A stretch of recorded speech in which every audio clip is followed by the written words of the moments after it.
There it is, holy mackerel. We're going to go to events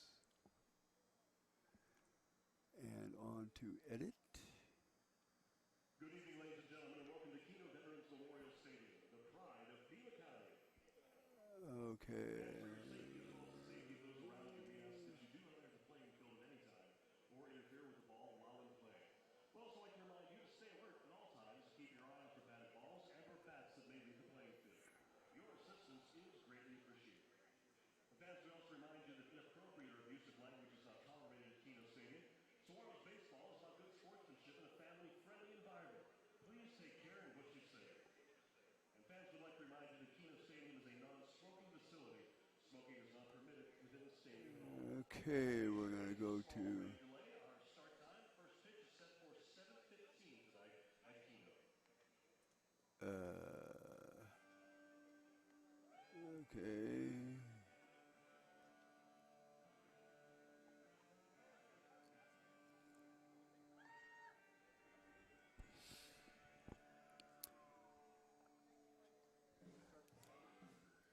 Good evening and welcome to Kino Veterans Memorial Stadium in the city of Tucson, Arizona, where we're about ready to view a game in the Pecos League between the Tucson Saguaros and the Roswell, New Mexico Invaders.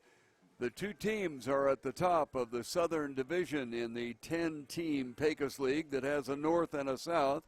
These teams range from West Texas, Alpine to be specific, to Tucson, then up through New Mexico and into Kansas and Colorado. And we are about ready to start a game here. We've had a slight rain delay. Actually, it wasn't a rain delay, but it was a tarp on the field delay. They have had rainstorms in the area. And we do look off to the east of us and check occasionally to the website Underground Weather. And there's a rather large mass of rain showing just a little bit east of the Tucson airport. Now, the Tucson airport is almost directly south of us, and the wind direction right now is carrying it to the basically to the north. So we're hoping that it will bypass us because there's nothing to the west of us, at least at the moment. So we will hope to get this one underway. Interesting, last Saturday night we were unable to get it underway, not because of we got it underway, but we were in extra innings. And because it went into extra innings and got late, the timer on the stadium clicked the lights off. So that took us about 15 or 20 minutes to get that going. The score was tied at 4-4. And then as the lights slowly came on, and if you're aware of stadium lights anywhere, they do take a while to get themselves up and running. It isn't like walking into your living room and flipping on the lights, and they come on instantaneously. Here with this kind of light, you have to kind of warm it up. And as it warmed up and we were able to see the field and what was going on down there, the sprinklers had come on. So they postponed the game and played it over in Bisbee, Arizona, which is where the Saguaros play on Sundays. And the Saguaros had to play like 3 or 4 more innings, actually 4. And then the bottom of the 18th inning, with a man on second base, there was a hit to the outfield, and he came around and scored, and the Tucson Saguaros won it. These two teams have played so far a total of 7 times, and Roswell is on the lead, 4-3. They have won 4 of the 7. Tucson, however, still remains on top of the Southern Division of the Pecos League at 32-10. They are 2.5 games ahead of Roswell at 29-12. And then Alpine, Texas Cowboys are 10 games out. White Sands, New Mexico Pupfish, who at one time were challenging the Saguaros for the top spot, have really gone on the skids here lately, and they're now 17 games back.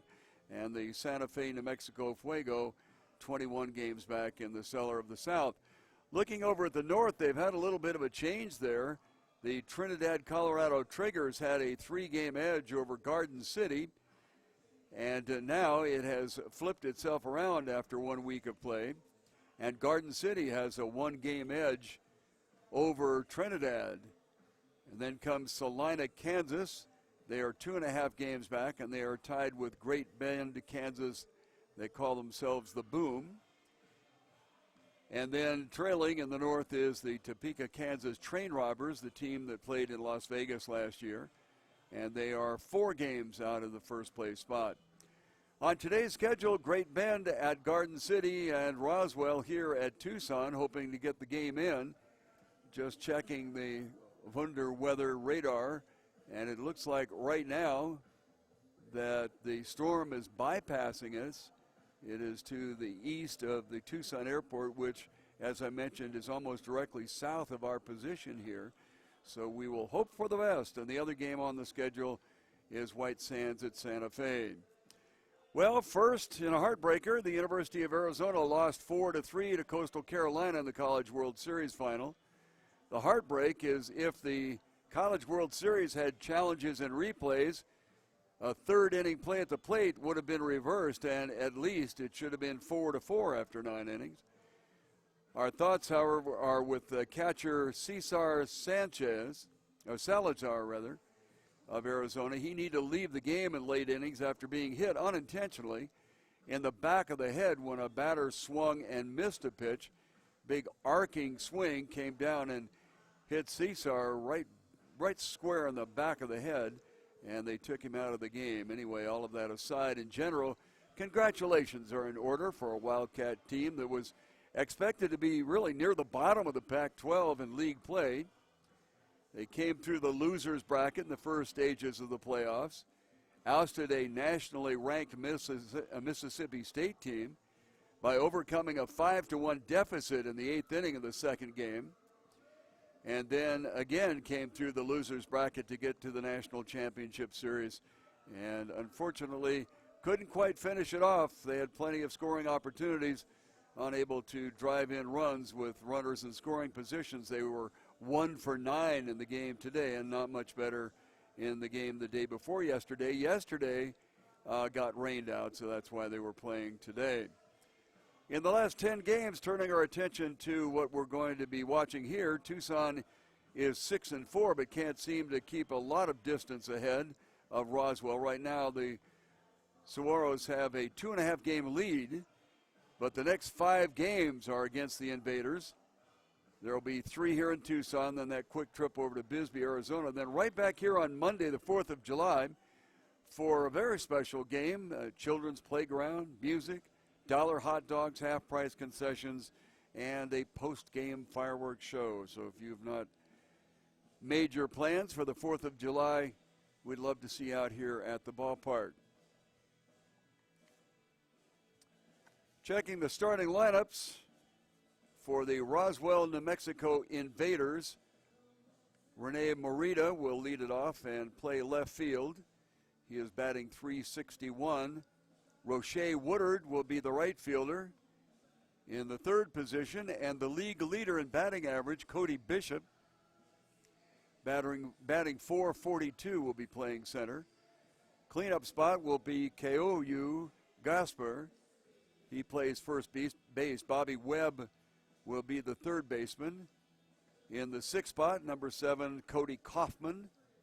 He is the catcher tonight. Brett Balkin is going to be playing shortstop and batting 7th. In the 8th spot, the pitcher, TJ Pranita. And then in the 9th spot, number 32, Christian Johnson, down there batting .324, and he will be playing second base. Looking at the starting lineup for Tucson, it'll be Michael Morris leading off and playing shortstop. The third baseman, check that, number 5, Michael Rampone, will be playing second. The second leading batter in the league, Adam Urbania, will be in left field for the Saguaros tonight. Number 18, Ryan Retz at first base in the cleanup spot. Tanner Geisel, the third baseman, will be number 5. Fifth batting position, he wears 37. Number 9, Danny Droll, will be behind the plate. Thomas McKenna will be out in right field. Daniel Diaz in the 8th spot. He will be pitching tonight. And Burnell Daly, the center fielder, batting .295 on the year, will be in that 8th position. Looking at the pitchers, both of them are 3-1. However, there's a marked difference in ERA and WHIP. Both have 3-1 records. Prunita for the Roswell Invaders has an ERA of 6.65 and a walk and hit per inning pitch of 1.6.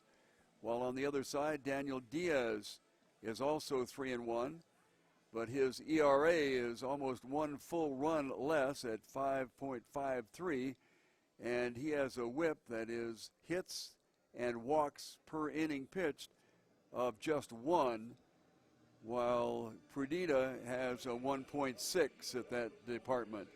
So we're about ready to get going here, and every now and then we'll check the weather. Nice to have you with us this evening.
Well, we're about ready to go, and just as we're getting started here, look at the area temperatures. 77 degrees currently in Tucson, Arizona, but this is monsoon season, and we have 77% humidity. The big green picture on the radar, which indicates rain, has diminished itself off to the east, and so it looks like we might just get this thing in here. Appreciate you being there. Thank you very much. And we hope you enjoy tonight's webcast with the Tucson Saguaros and the Roswell, New Mexico Invaders. Once again, sadness in Tucson. The Wildcats unable to pull it off in the College World Series. And they dropped 2 one-run games, one night before last and one this afternoon, after winning the first one in the best-of-3 series against Coastal Carolina. And the Wildcats will have to wait another year before they have an opportunity to be national champions. But as we mentioned in the lead-off here, the fact that they were not even expected to be in the hunt this year is quite a testament to head coach Jay Johnson and the way his young men have handled the situation and have competed so strongly. They really had a wonderful run through. Unfortunately, the last couple of games, they just could not quite seem to get into the rhythm that they had been in before, and wound up losing this afternoon 4-3 and yesterday afternoon 5-4. Or not yesterday, it was day before yesterday evening is what they lost it. Okay, the left fielder, Rene Morita, steps in there, batting .361. On the mound is Danny Diaz. He is 3-1, as we mentioned. First pitch, a called strike. Umpires tonight, behind the plate, Cameron Couture, and on the bases, Sean Holloway. Glad to see Sean up and around. We'll relay what that information is about. Next one catches the outside corner. In the last game, we had a rain delay that Sean was here. He was behind the plate and was hustling down to cover third base and had his knee go out from underneath him. We found out later that that has been an ongoing problem. Next pitch misses just outside. Anyway, he was down and out for a little while, but to his great credit, got up, took a couple of ibuprofen or naproxen sodiums or whatever, and got back in and finished the ball game. So we're glad to see that he is out there. These umpires will work all 5 of the games that are going to be here in Tucson. Hit right up the middle, getting over to get it is Rampone, scoops it up and makes a nice throw to first base to Ryan Retz, and gets the out 4-3. Been very impressed with the range that Michael Rampone at second base has shown as he grabbed that ball close to the second base bag, threw on the brakes, and got the first out here at the top of the first inning. Delighted to have you with us. Like I said, a little rainy and showery around here.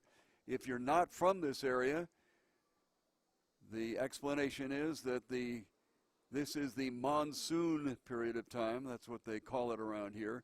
First pitch catches that outside corner to Roche Woodard, stepping in, batting .308. Anyway, it's when the natural flow of the air begins to pick up what's happening in the Gulf of Mexico and send it our way. And, of course, that moist, warm air carries with it a lot of rain. And so during this particular time, during the summertime and into the fall, they do see a lot of rain here. Next pitch misses outside just barely, and the count goes to 2-1. Anyway, we'll have thunder showers and scattered showers all over the place here, and a humidity reading that is generally rivaling Florida. Next pitch swung on a change and missed, and we'll even it up at 2-2. 77% humidity. It was up in the mid-80s a little bit earlier. And as I mentioned, the radar shows that some of the moisture-soaked clouds are off to our right. This one lifted softly out to Rampone at second. So that will be the second out of the inning. So Mr. Rampone earning his keep already. Cody Bishop, he is the league leader in batting .442. As he steps in there from the left side. and he will face Daniel Diaz, the lefty. Realize that some of the things that I say can be very easily seen on the screen if you happen to be sitting there and watching, but since we have a fixed camera, first ball pitch misses for a ball. Since we have a fixed camera situation, sometimes people just use this as a radio broadcast, so we're kind of putting the two together there. Generally with television, you're not quite as descriptive as you would be with radio, but that's how we're working it here. The next pitch is in there for a strike. 1-1 count to the plate. 1-1 just misses outside. Both the catcher, Danny Droll, and Daniel Diaz, the pitcher, took a long, hard look at that one. Boy, talking about taking a long, hard look as we look to our eastern sky and see a little tiny rainbow working out there. Next one lifted easily into center field, and that'll be the first hit of the ball game. Ka'ou Gasper is the next hitter, and for some reason he has disappeared from our statistical information. Looked all over the website, looked all over the previous pieces of paper that we have. Now, he has been in the league for a while. Did not see his name on the roster for Roswell, so maybe he transferred over from Santa Fe or something like that. Have to go back and do some checking, but he's not on the league records. Anyway, 2 outs, runner on first. First pitch is in there for a strike to Gasper, who is the first baseman. So we know there's some moisture in the air because we've got a rainbow about a half or maybe about a quarter of a one to our eastern sky. Swung on and hit foul down the left field line and into kind of the grassy area where a lot of young people that come to the game love to roll down that hill. But tonight, a little wet out there. Actually, I'm somewhat shocked to see the number of people that we have in the stands here. Now, this is the first season that the Saguaros have been in business, so they're not widely known here right now. And so we don't have giant crowds in the first place. Next pitch misses outside for a ball, 1-2. We don't have giant crowds here. Crowds, I should say. I'm looking at the clouds and getting things mixed up. I'll be all right. Stay tuned. 1-2 pitch set to go. Look at first. Come to the plate. Swung on and fouled off to the left side again. Anyway, we don't have a lot of people that show up here, generally in the neighborhood of 300 to 350, but it is growing ever so slightly as we move along. Yeah, we got a couple of rainbows out there. So we know there is moisture in the air, but fortunately it is to the east of us. This one swung on, lifted to left field, but Adam Urbania out there will gather it in for a fly out to center field for the third out here in the first inning. So we got nada after a half inning of play with the Saguaros coming up. Tucson has the greatest fans in baseball, so when you grab some bucks to cheer during the Pecos League, let everyone know you're a Budweiser good sport. Be responsible and be sure to make a plan to make it home. 19 pitches in the inning for the starting pitcher, Daniel Diaz, for the Saguaros.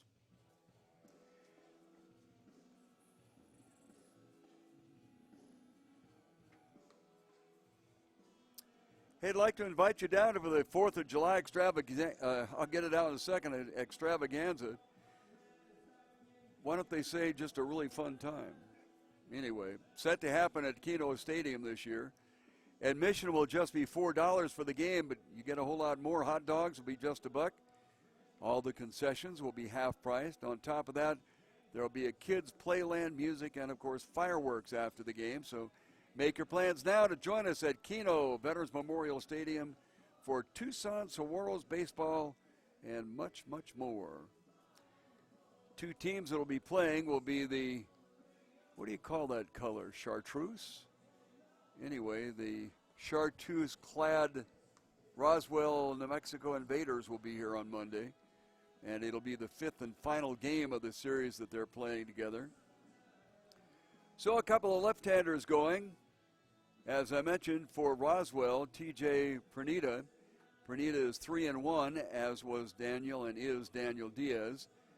But Pernita has a 6.65 earned run average. That's about a run and a half higher. And he also has about a half run hit or whip per inning higher than Diaz. My goodness, are we working on 3 rainbows out there? Pretty strong one on the right and a fairly weak one on the left, but if you look very closely, there's kind of one working on getting started in between the two. That's fine. Just have that rain stay to the east of us, and we'll be just fine. First pitch rides high to Michael Morris. Morris is the shortstop. Started off in the early going at third. Next pitch is fouled off. Pernita with a very interesting windup, a la Fernando Valenzuela from the Los Angeles Dodgers. Next pitch is in the dirt. I don't know if you remember Fernando or ever saw him, but he did very much the same thing that this young man does, looking to the sky before he comes to the plate. Next pitch, laced down the left field line. It's fair. Into the corner, hurrying over to get it is Morita. A strong throw to second base will make it close, not in time. So a leadoff double for Michael Morris. Hustling all the way. The ball was just to the right of Bobby Webb at third base and did not quite make it to the corner. Grass is wet out there. And Morita did a good job of getting over and getting a good, strong throw to second base. Pretty close play, but Michael Morris was in there. The other Michael in the double play combination, the second baseman Michael Rampone, stepping in there, batting .321. So the Saguaros threatening early here. Kind of interesting this time on a called strike. The pitcher, Pernita, does not go through quite as an exaggerated windup from the half windup as he did from the full. Does not look to the heavens as he comes to the plate. Changeup lifted into center field. Cody Bishop a long way to get it, but it's not deep enough to be able to move Morris over to third base. So it'll be the first out of here, the bottom of the first inning. Urbania is the second leading hitter in the league. He steps in there batting .423. And the leading hitter is also in this game tonight, Cody Bishop, who got a base hit here in the top of the first inning. He stepped in there batting .442. Well, there's still a hint of that middle rainbow over right field, along with the other two. Moved to second base, very close, got him. The throw was right on the money. I don't think he could have thrown it better there if he'd had a shotgun or a rifle and fired it there. Right on the number, right on the corner, front corner of second base. And Michael Morris slid right into it, and that's going to be the second out. First pitch to Adam Urbania is a ball, and that is very unfortunate for Tucson. You've got your team leading and second leading hitter in the league with a runner in scoring position, and you get picked off at second base. Naughty. But I'll have to say that the throw was right on the money. Changeup blasted to right field, but Woodard didn't even have to move a step and took it on a line drive. And although there was a base hit in the inning, there were only 3 batters that came up in the inning.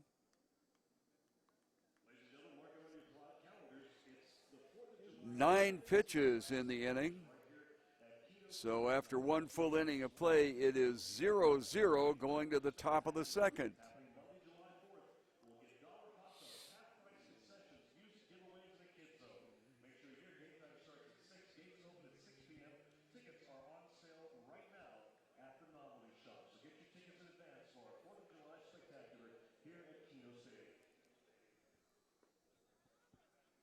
Well, we had a big nasty cloud that was showing up on the radar to the east of us, but it looked like it was moving in this direction. And now the cloud has diminished considerably, although it is showing some rather strong rain activity at the foothills of the Catalina Mountains. Those are the mountains that you can see back behind us. Take a look in the shot probably needs to be raised up just a little bit.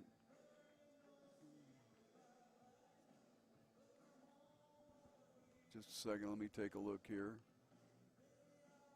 No, down. Bring it down a little more, a little more, a little more. Right there would be just fine. So those are the Catalina Mountains in the background there. Well, no, what? Okay, that's coming around. Okay, we're ready to go. All right, the fifth hitter in the lineup for the Roswell, New Mexico Invaders is Bobby Webb. We'll see 5, 6, and 7 up there. First pitch is way outside by Diaz. Webb stands in batting .380. He's playing third base. He'll be followed by the catcher Kaufman and then the shortstop Balkin. Next pitch rides high, and Diaz is behind 2-0.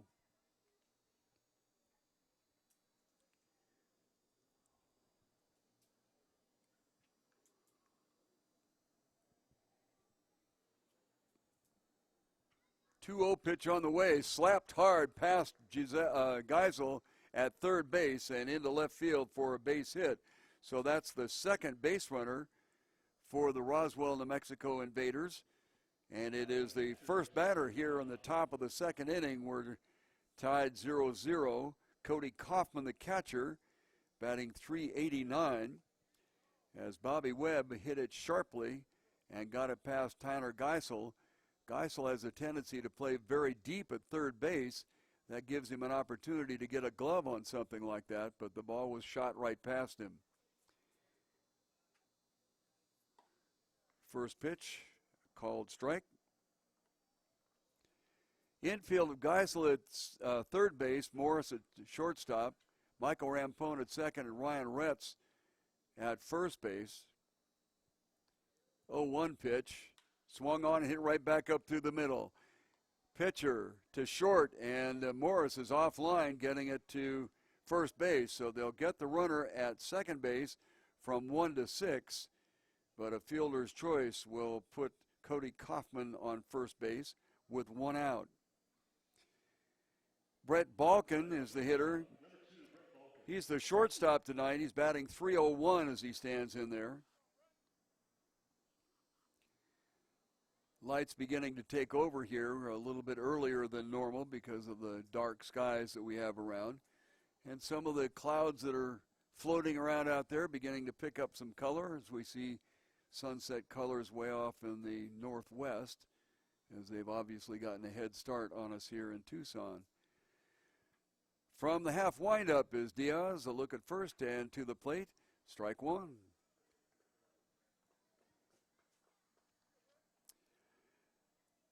Leadoff batter Bobby Webb got a base hit, but then he was forced out at second base on what looked like might be a double play.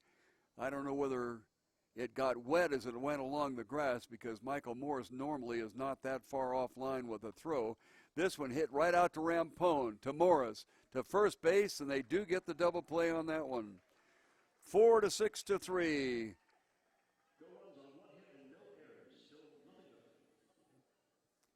A second hit coming through in the inning.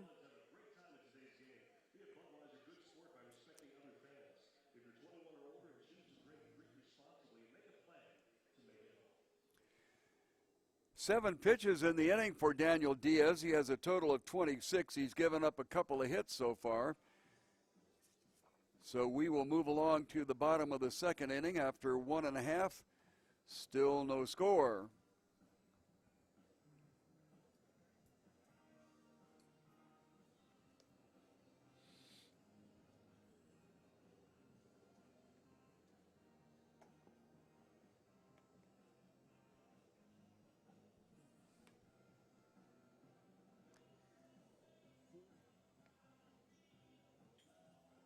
About 11 degrees cooler today than it was yesterday in Tucson, but that humidity is hanging right up there, 77% now. It was a little bit higher earlier.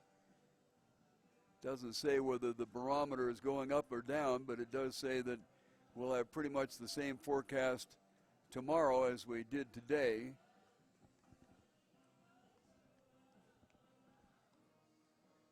Sunset going on here. We have some really, really brightly lit clouds hanging off to the east of us. rainbow has disappeared.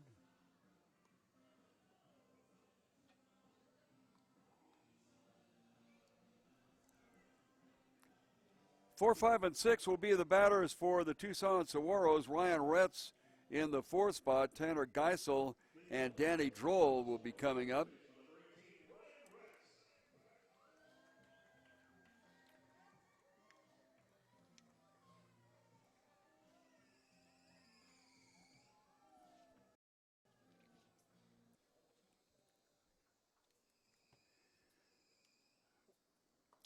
First pitch from the exaggerated windup by the pitcher, Pernita, is swung on and missed for a strike. Webb at third, Balkin at short, Johnson at second base. Changeup popped up. Drifting back for it is Balkin, but coming in will be the center fielder, Cody Bishop. And he gets the pop-up out basically to center field for the first out. We're in the bottom of the second inning. Webb at third, Balkin at short, Johnson at second, and Gasper is at first base. The pitching battery tonight, Pernita and Kaufman, and left, center, and right, Morita, Bishop, and Woodard. Stepping in is Tanner Geisel, the third baseman, batting .352. Has a very open stance, and lots of times visiting pitchers like to work him outside, but this one was right down Main Street and a called strike. I would suspect it's going to take at least one at bat to try to get used to Pernita's style here. Comes to the plate, misses inside, 1-1. Fernando Valenzuela, boy, what a run he had with the Los Angeles Dodgers. There are some that say that Tommy Lasorda worked him too much, and his arm wore out. Could have had maybe a much longer time. This one fouled off to the screen, 1-2. Could have had a much longer time in the big leagues. But sometimes managers, when they got a horse, they ride him. That's one thing that was very positive about the manager for the San Diego Padres and now with the San Francisco Giants, Bruce Bochy. Bochy was a former major league catcher, and so he kind of has an awareness of how long to run that pitcher, and if anything else, he runs them a little too long, but still in all, he doesn't work them to death. 3-2 count coming up.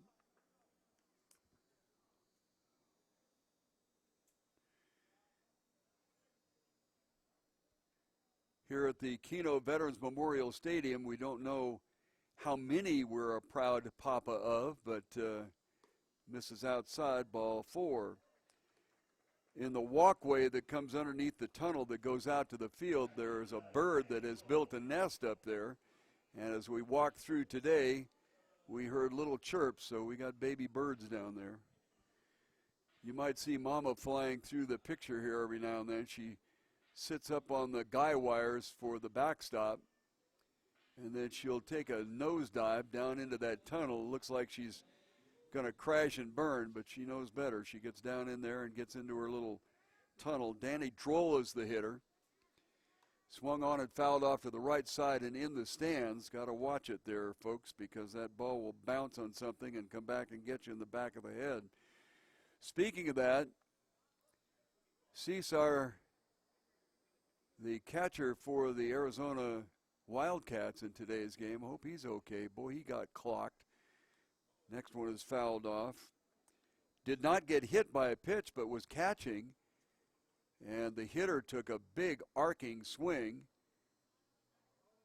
and hit Cesar on the back of the head and knocked him out. I'm not sure he lost consciousness necessarily, but he was sure down for a long time. Throw to first, not in time. Freshman catcher did a wonderful job for Arizona this year. And a team that just was not expected to do anything misses outside for a ball, 1-2. Picked to finish 9th in the league. Finished 3rd, got in the NCAAs. Changeup down low. Ball gets away from the catcher, Kaufman. Throw to second, not in time.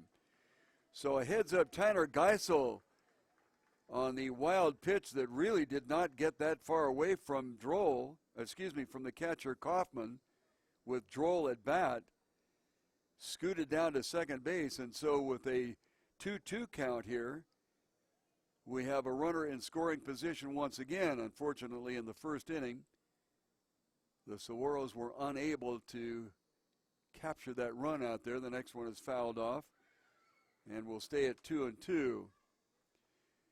Anyway, if you'd not heard, Wildcats lost today, and they had lost the day before yesterday, both games by 1 run, and they are second in the nation in the national championship. To the plate, changeup waved at and missed. First strikeout of the game for Pruneda.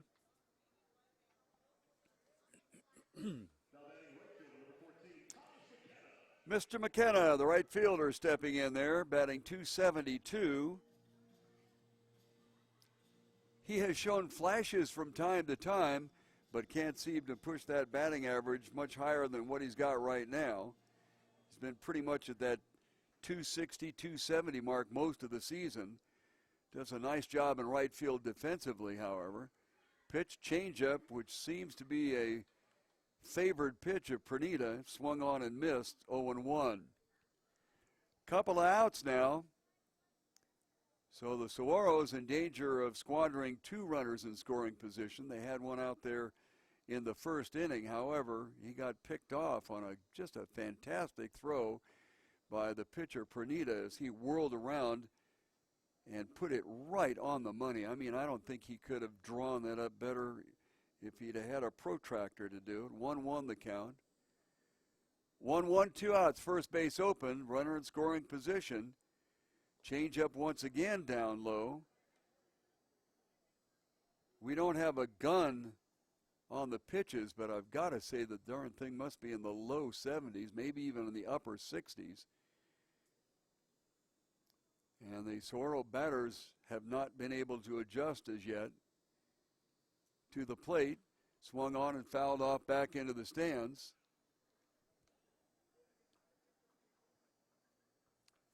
Count remains at 1-2. Morita in left is swung around towards the left field foul line. Straight away is Bishop in center. And rather short in right field is Woodard. 2-2, swung on and missed, and that'll end the inning. Second strikeout in a row for the changeup throwing Pruneda. As boy, that from up here, that thing looks like a big balloon coming up there. But if you're looking for something that's in the neighborhood of 85 to 90 miles an hour, and that big balloon comes up there, you get a little antsy and get out in front of it. After 2 full, 0-0. Only a walk in the inning, so only 1 hit given up so far by Pruneda.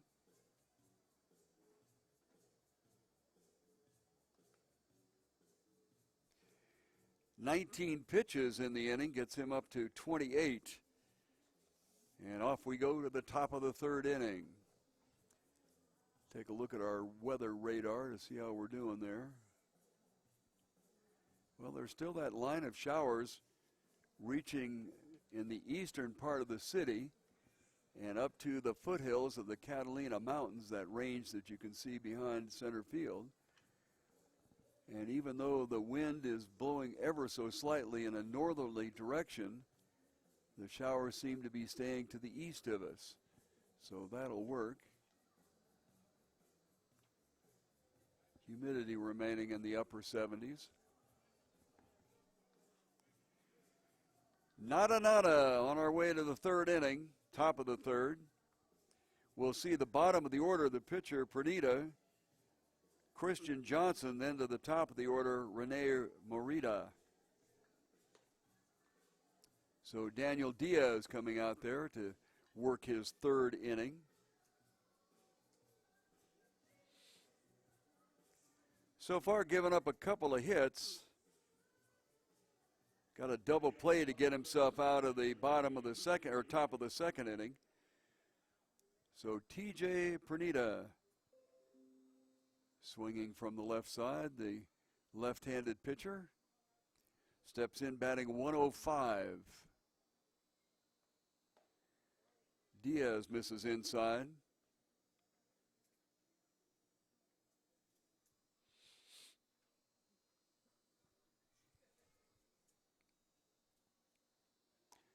Right down Main Street.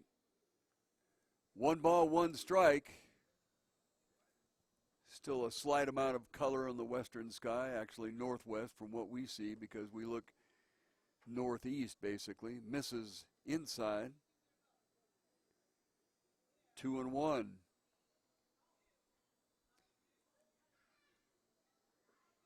Misses way outside, and we'll go to 3-1. A reminder, this is the pitcher hitting 105. Of course, anytime you got somebody up there with some lumber in their hands, they're always dangerous. Bartolo Colon. Missed it, ball 4. Leadoff runner is on in the form of the pitcher. Christian Johnson batting .324. Be interesting to see if they square him around a bunt with that kind of batting average. Quite frankly, it's to the advantage of Tucson to have the pitcher out on the base paths because historically when they come in and pitch the next inning, there's a tendency for them to have their timing off a little bit. So we'll see how this plays. Drag bunt, basically. So even if he had been thrown out at first base, it would have been counted as an at-bat. Normally when you sacrifice bunt, then that is not counted as an official at-bat and doesn't affect your batting average, but that was very, very definitely an attempt to get on with a base hit via the bunt. So Christian Johnson up there, he's the second baseman for the Invaders. 0-1 pitch swung on and lifted high to left center field. On his horse is Brunel Daly, and he won't get there. Adam Urbania dives for it, and they've got a runner in the middle. Throw to first base, and now they're going to run him down. Now they go to third base, and they've got the pitcher in a pickle over there, tagged him out, and the runner goes back to first base. So Christian Johnson thought that he had a double. Diving for the ball was Adam Urbania, but right behind him was Brunel Daly. So the ball fell in for a base hit, and Pernita started to turn and go to third base. He was a couple of steps off, but even farther off of first base was Christian Johnson. So they threw behind. Ryan Rentz, keeping Pernita in his view, ran the runner back to second base and then saw that Pernita was way off. Top of the order, Rene Morita is up there. First pitch is a ball. So then they threw to third base and just ran Pernita back to the bag at second, tagged him out, and of course swung on and missed 1-1. Of course, by that time, Christian Johnson had retreated back to first base. So a base running error there, and it was forced pretty much by Christian Johnson, who felt that the ball had really dropped in there and he could easily get to second. You've got to know who's in front of you, because generally your pitcher doesn't have running ability that much. Great catch by Geisel, but he throws it away into the seats. Well, now let's see. Are they going to rule that the runner at first base, Johnson, was on his way to third? Apparently they are not, so fortunately he will stop at second base. Geisel made a tremendous play on the ball, but then did not set his feet, and whenever you have a play that comes to you that quickly, you have time to set your feet, but Tanner did not and airmailed it into the stands behind first base. So we have first and third with one out. And this particular inning a little shabby on both sides here. But right now the upper hand with men on first and third and one out would be the Invaders. I take that back. On the error, he went to the other side, drag bunt, trying to bunt for a base hit. Strike one went foul down the first base line.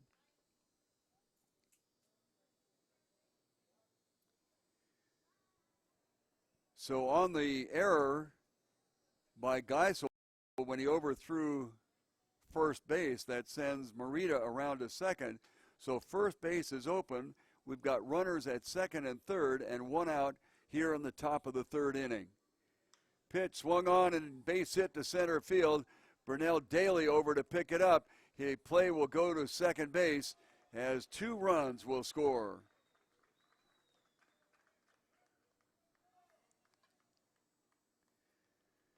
So a timely base hit by Roche Woodard gets a couple of them in, and the Roswell Invaders will strike first.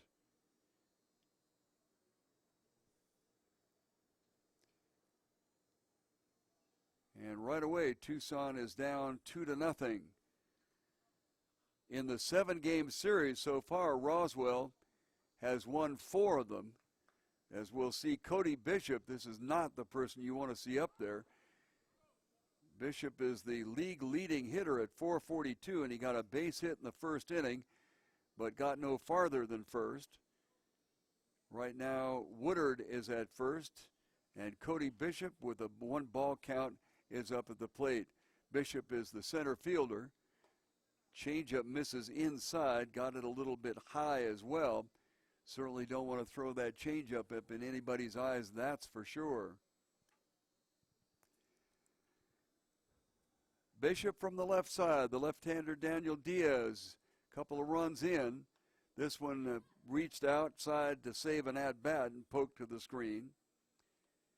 Might have been ball 3 there, but the count goes to 2-1 now, as Bishop seemed to be surprised by the location of the pitch. However, with a 2-1 count in the first inning, he basically reached the barrel of the bat out and poked it into center field. This one swung on and hit high towards right. Thomas McKenna over to gather it in, and that will be the second out of the inning. Couple of runs in here in the top of the third inning as a 2-run single by Roche Woodard plated to Morita and Chris Johnson. Johnson's probably thankful that that hit was made because, boy, he forced a problem there and created an out where there should not have been one. So Gasper is up there. The first baseman flew out to Urbania in left field his first time at bat. Pitch just misses inside for a ball. Kooyu Gasper, number 15, playing first base. Set, look at first. Swung on a big swing on a changeup and missed it.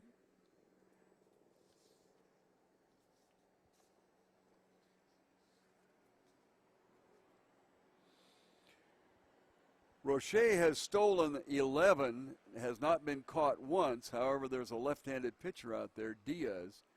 So he goes on that one, swung on and missed. Fire down to second base, not in time. So he steals number 12. Pitch was a strike, but a runner in scoring position with a 1-2 count here. 2 are already in. We have 2 outs here in the top of the third inning. Check of second, nobody keeping the runner close. Misses outside, and we're squared up at 2. 2-2, 2 outs.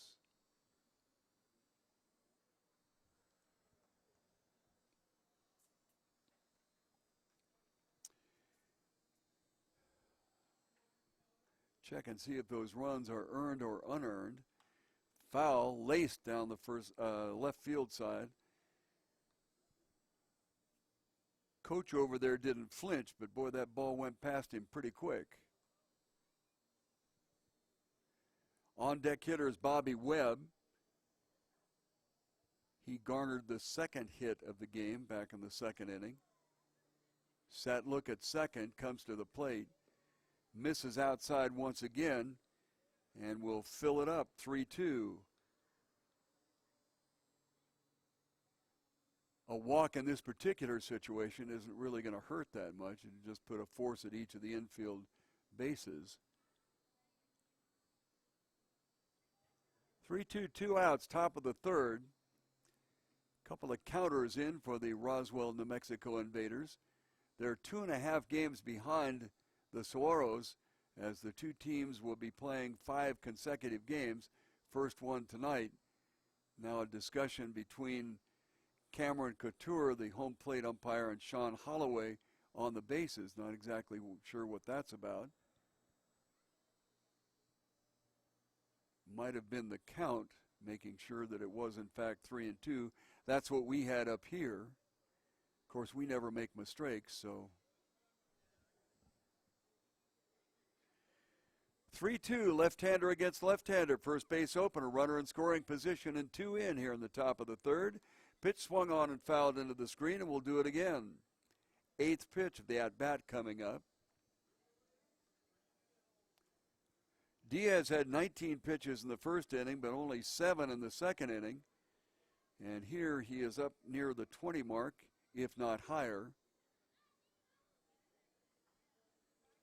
Great play by Geisel at third base, but he didn't set his feet, and he I'll get it in a second, air-mailed the ball to first.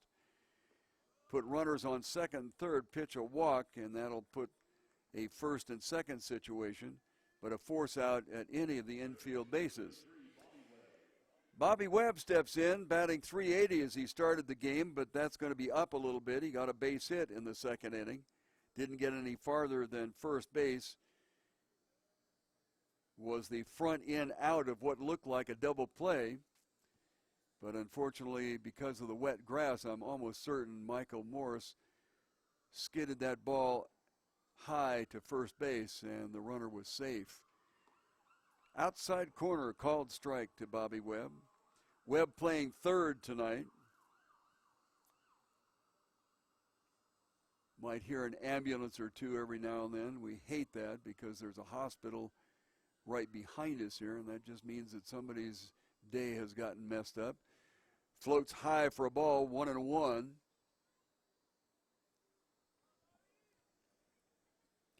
Cody Kaufman is in the on-deck circle.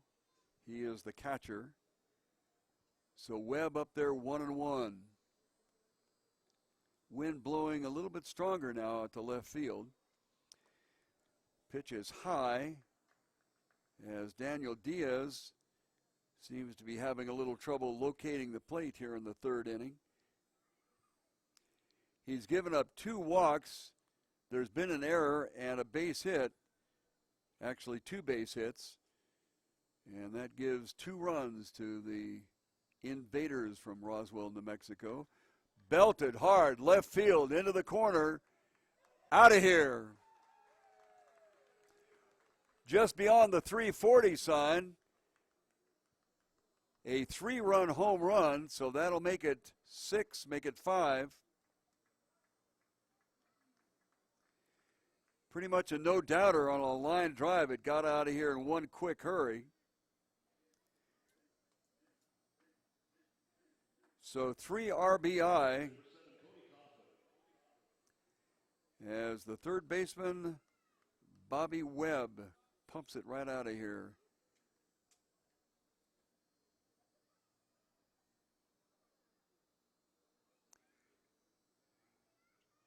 So the Saguaros have dug themselves a little bit of a hole, down 5-0. First pitch into Kaufman is a called strike. So we went walk and then a base hit, and in all the scrambling around there, there was an out recorded because a base was overrun, ball, 1-1. But then an error, a base hit, a walk, and then a home run. 5-0 for the Invaders. Swung on and fouled towards the Invaders' dugout, 1-2.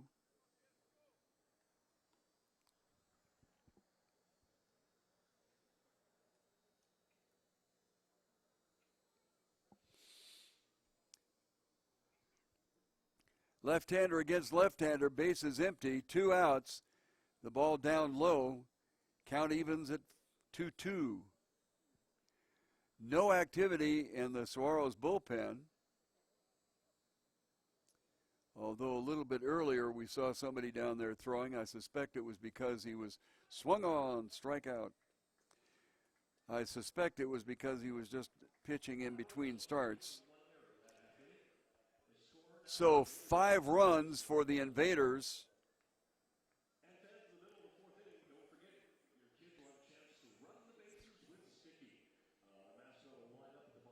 3 hits wrapped around an error and a couple of walks accounted for the 5.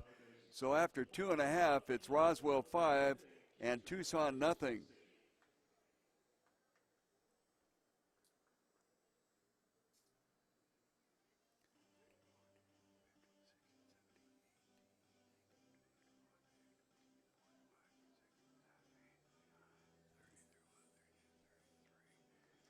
"33 pitches in the inning.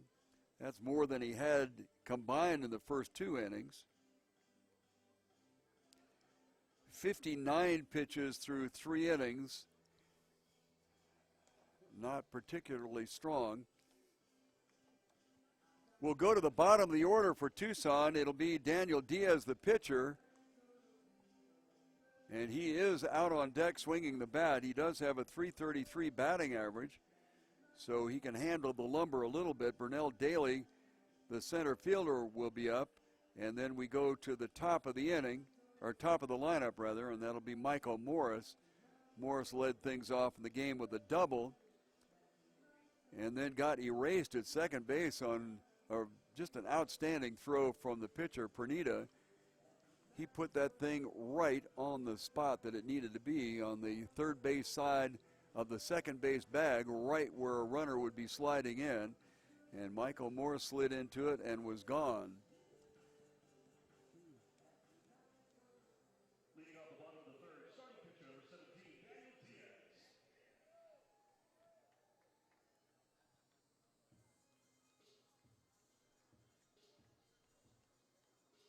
Pernita got 2 strikeouts in a row to end the second inning after a man got around to second base. This one swung on towards the second baseman, past the pitcher. Johnson in to try to get it, and unable to do so. Base hit for Daniel Diaz, so that'll get things started with the first hitter here in the bottom of the third inning getting on. Burnell Daly, batting .295, is the next hitter, and Morris is on deck right now. Bobby Webb scoots in a little bit at third base to be on the infield grass. Unlikely that they'll be bunting in this particular situation. You really don't want your pitcher running around out there, and just as I say that, they make a liar out of me as Burnell Daly squares to bunt.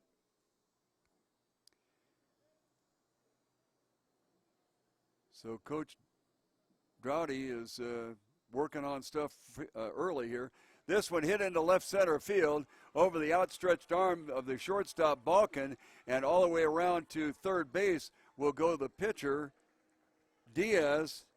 2 base hits in a row. Diaz around to third, and we go to the top of the order, Michael Morris. So Daly gets a base hit to just over the shortstop's outstretched glove. And Tucson trying to answer back here after coughing up 5 in the top of the third. Michael Morris from the left side. Like I said, he got a double in the first inning, was picked off at second base. Michael came into the game batting .378, so that's going to be up a taste. Swung on and lifted high to left field over his Morita, right next to the line. But that is deep enough to score the run. The runner from first base tags up. Daly, who has good enough speed to be able to make it around there. And the Tucson Saguaros, on a sacrifice fly to left field, have come up with the first run of their game, but they still trail 5-1. So a fly out to left field, a sacrifice fly, and a run batted in for Morris. It's the first out of the inning, and an excellent job by Burnell Daly tagging up at first base as that ball was caught just outside of the foul line about 3/4 of the way back in left field, so that was deep enough to have Diaz come down from third base and get a run. Changeup on the knees, called strike to Michael Rampone. Rampone flew out to Cody Bishop in center field in the first inning. He started the game batting .321.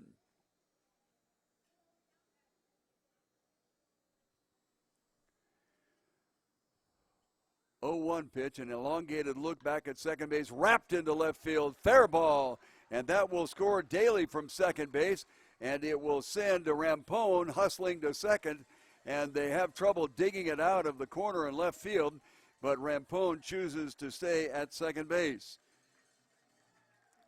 So a base hit and an RBI gets a second run on the board for the Saguaros.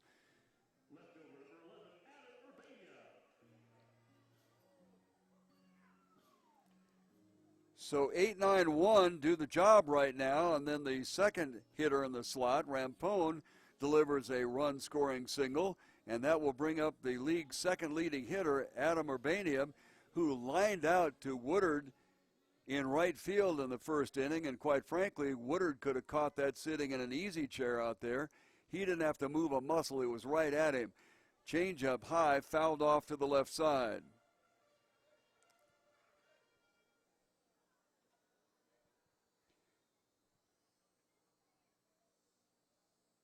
We have Rampone on second base with a double. Morita had trouble digging it out of the left field corner, and we've seen that happen before. Next pitch is low for a ball, 1-1. Right in that left field corner is an opening and a fence down there. That's where they park the drag, the little cart that comes out and drags the infield. And it gets caught in there and rattles around, change curve way outside, 2-1. So we've seen more than one visiting player have trouble out there. As a matter of fact, last weekend, Urbania had a horrible time digging one out of there. So it's a little tricky going into that corner.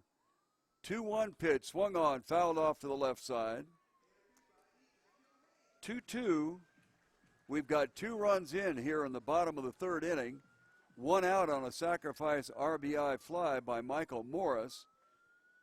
So 3 hits in the inning, including 1 double, and a sacrifice fly has answered back 2 of the 5 scored in the top of the inning. 2-2 pitch on the way. Right down Main Street. I'm not sure what Urbania was looking at, but it was an off-speed pitch.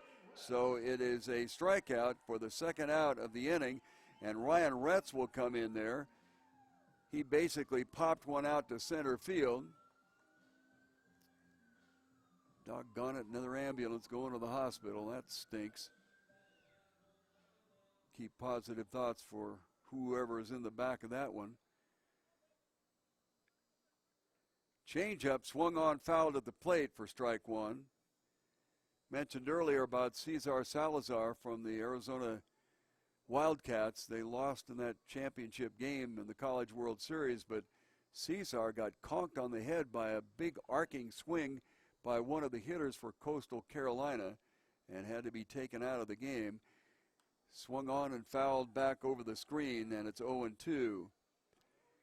Frankly, after the young man stayed down for an extended period of time, he looked like he had his sea legs and walked off and down into the clubhouse, but I'm sure that they ran that concussion procedure on him, and they took him out of the game. Retz 0-2, change inside in the dirt, 1-2. We got Rampone on second with an RBI double. First run in the inning was scored when Michael Morris hit a sacrifice fly to deep enough left field. And very, very alertly, Burnell Daly tagged up at first base and went to second, which is highly unusual. But the ball was deep enough. This one hit sharply into center field.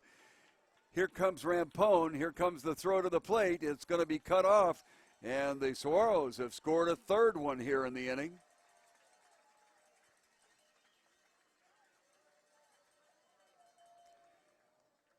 RBI single for Ryan Retz, the first baseman. was not hit that deep, but Michael Rampone has pretty good speed, and he came around from second base to score, and that will bring up Tanner Geisel. Geisel walked in the second inning, went down to second on a wild pitch while Danny Droll was at bat, but that's where things stayed as Pranita came up with 2 strikeouts in a row. This one popped up on the infield. Over to get it is Gasper, and that will be the 3rd out of the inning. But not before the Saguaros have scored 3 times here, and they're back in the ball game after the end of 3. It is Tucson 3 and 5 for the Invaders. Tucson Saguaros take on these same Roswell Invaders. The fireworks spectacular following the game, including dollar hot dogs during the game, half-price concessions, music giveaways, and a kids zone, including jumping castles, face painting, and carnival games. Games will open up here at Kino Stadium at 6 p.m. Game time is set for 7 p.m. $4 tickets, kids 5 and under, are free. Free parking, too. Get your tickets right now. They're on sale for that game on July 4th at the Novelty Shop. 4 hits in the inning for a total of 5 overall. Pranita has given up 3 runs here in the bottom of the 3rd inning as the Saguaros answer back some of the 5 that they gave up.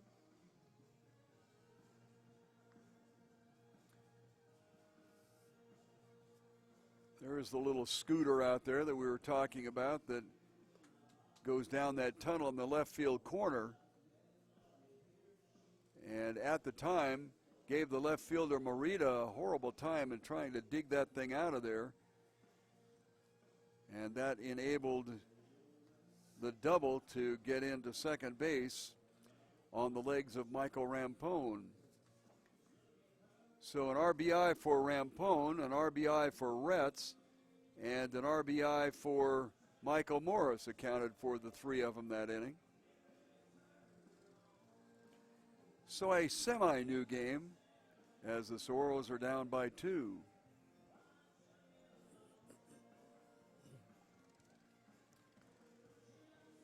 Well, those clouds and those rain clouds are continuing to stay pretty substantially to the east of us. So we will hope that that continues. Not much wind going on, but the wind that is going on is blowing the rain clouds directly to the Catalina Mountains, not the island, the mountains that are to the northeast of the stadium here. Our backs are kind of to the southwest. And leading it off will be Balkin, the shortstop, as 7, 8, and 9 come up here in the top of the 4th inning. So we'll see if Daniel Diaz can get the ship righted here. Has 1 strikeout, but more importantly gave up a couple of walks, wrapped around a couple of hits and an error in the top of the 3rd inning. And that was the 5-run damage with the first pitch strike to Balkin, who hit into a double play to end the 2nd inning. Geisel, Morris, Rampone, and Retz left to right in the infield. Diaz set to go here for the 4th inning. Swung on a change down low, and it's 0-2. Outfield, Urbania, Daly, and McKenna. Urbania relatively deep and swung to the line in left field. Straight away is Daly, and right fielder McKenna a few steps farther towards the plate than the other 2 outfielders. 0-2, way high and outside. Or as Bob Uecker would say, just a little bit outside. Guess he's still calling the play-by-play for the Milwaukee Brewers. When Johnny Carson was on the Tonight Show, why Bob Uecker was a big hit there. Next one way up high, and we go to 2-2. Uecker in that movie Major League, pretty funny. And then the commercial, forget what the product was, where he was sitting in the last row of the last seat in the top of the stadium. Swung on and hit down towards Geisel, but foul.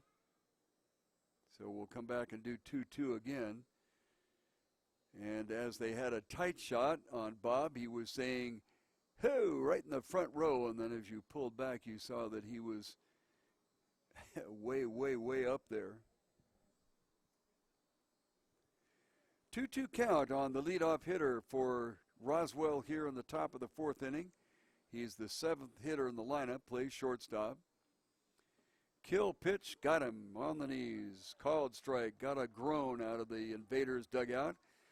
But that doesn't alter the fact that it's the first strikeout here in the fourth inning and the second overall for Daniel Diaz.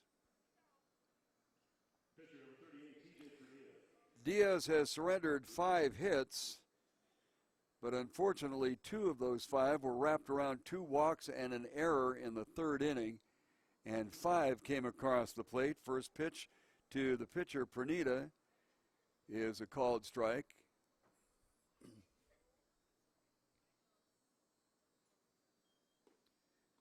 Next one misses low, 1-1. Pernita started off the third inning, got a walk, and then on a base hit and a base running error by Christian Johnson, the one that got the base hit, 2-1 the count. He ran into the back of Pernita practically. Strike called. Pernita then had to get himself caught between second and third as Johnson retreated back to first base. The throw went to first base, and Pernita thought he was going to go to third. This one just barely wrapped towards Geisel. Geisel again does not set his feet, but gets the ball accurately over to first base in the second out of the top of the fourth inning. Christian Johnson, who got a base hit and created all the base running havoc that we thought maybe would make it a nada inning for Roswell, turned out to get a base hit. He went around to third base when Morita got on an error, and Morita went around to second, so we had runners on second and third, and then an RBI single. First pitch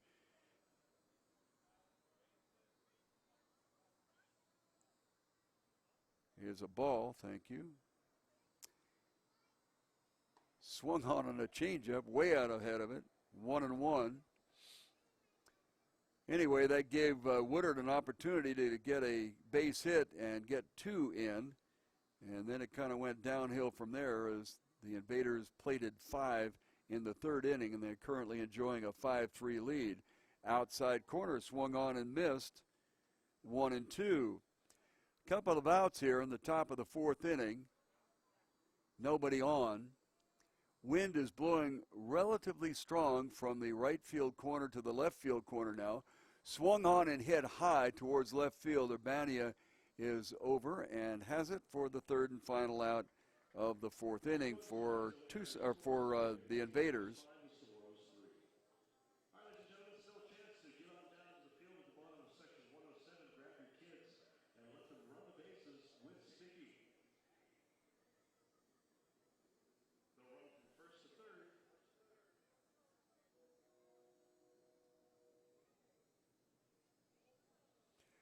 No hits that inning, but there have been 5 given up by Diaz.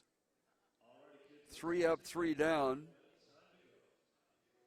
We run bases here in the middle of the fourth inning because youngsters don't want to stick around until after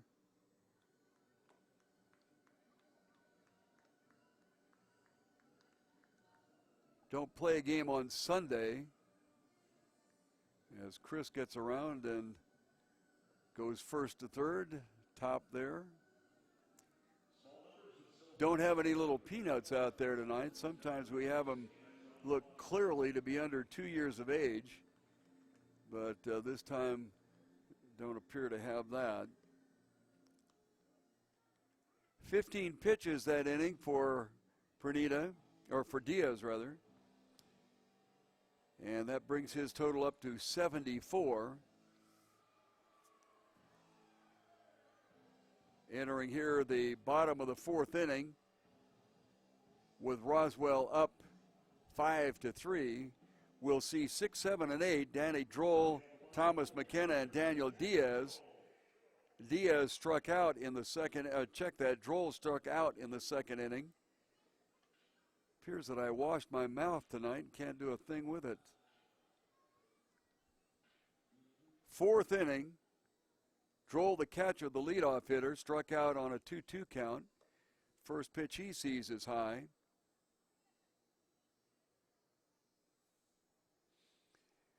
Five hits given up by Pernita.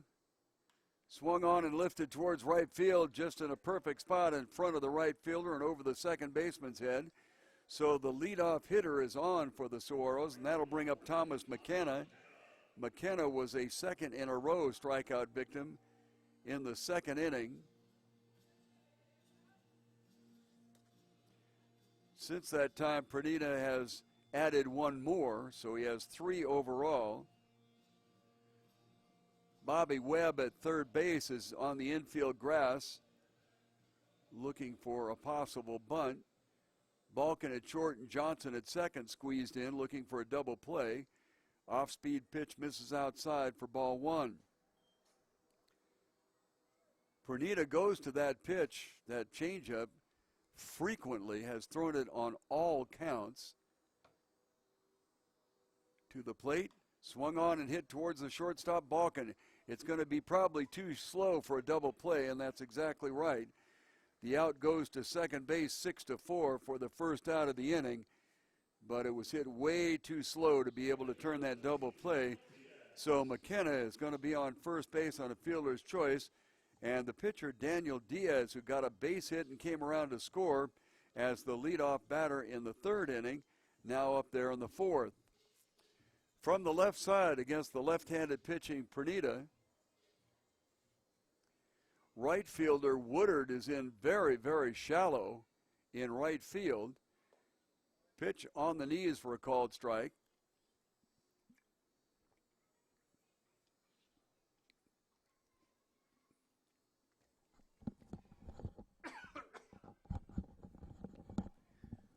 Move to first, not in time.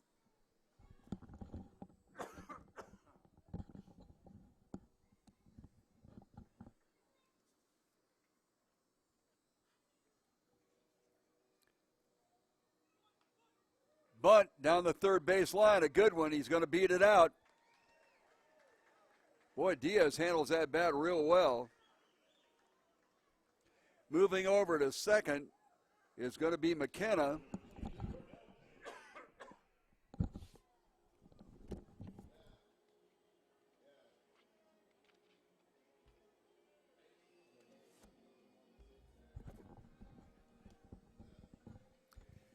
So with one out here in the bottom of the fourth inning and the Saguaros trailing 5-3, they have a runner in scoring position. McKenna. Diaz got a bunt base hit, is at first base, and Burnell Daly, who got a base hit in the third inning.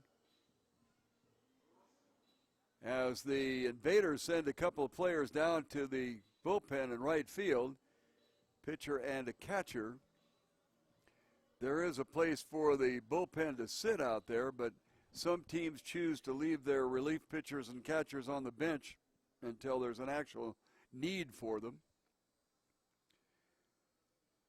Check of second to the plate. Changeup belted right at the second baseman Woodard, who steps on the bag at second base, and that will be a double play that ends the inning.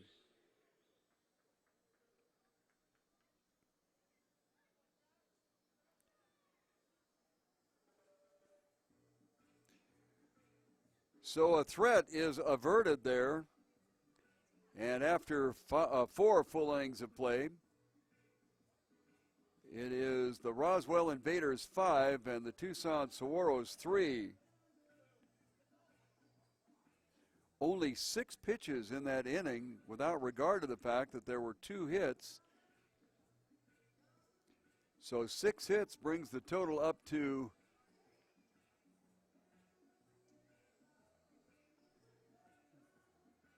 Did I say 6 pitches is what I'm talking about? Like I said, I washed my mouth tonight and can't do a thing with it. 2 hits, and that brings it to 7 total hits, 50 total pitches. That was one of the problems that the Arizona Wildcats had this afternoon when they tried to win the College World Series. They were 1 for 9 with players in scoring position and wound up losing it 4-3. Since I'm not in jeopardy of being fined by the NCAA squawk about the play at home, Cody Raymer was definitely safe at home. And if you'd added that run to the 3 they had, it would be a 4-4 tie in the 9th inning. But that's not the way it turned out. So Coastal Carolina wins the National Baseball Tournament, the NCAA, as a couple of more players head down to the right field bullpen for the Invaders. Nobody is actually up and throwing, but I guess they decided they needed to have them down there. No action in the Saguaros bullpen. So Daniel Diaz out there for his 5th inning of work, having given up 5 runs.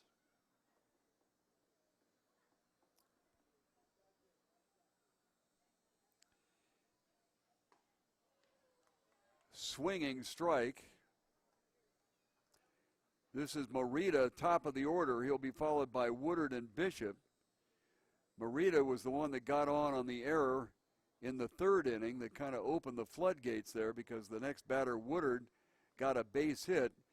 And since the error moved people around to 2nd and 3rd, both of them scored. 1-1 count on the way. Fouled off to the left side, and we'll go 1-3. Love the way it sounds when it hits that overhang up there.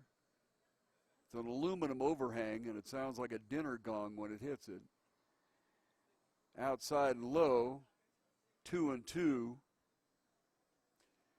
In the 1st inning, Morita grounded out to the second baseman, Rampone, on a rather nice play, as a matter of fact. Rampone had to range to his right. Not a fantastic top 10 play, but certainly a competent one. Swung on and lifted to the left side and foul. So we'll go to the 6th pitch of the at-bat with a 2-2 count. First batter up here in the top of the 5th inning for the Roswell, New Mexico Invaders. They are up 5-3. Big 3rd inning. Got all 5 there. Swung on and missed. Strikeout. And that is the 3rd strikeout for Diaz.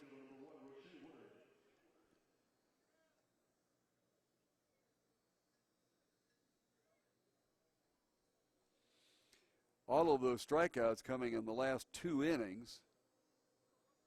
So maybe Diaz has found his groove after being knocked around a little bit in the 3rd inning. Rene Woodard up there.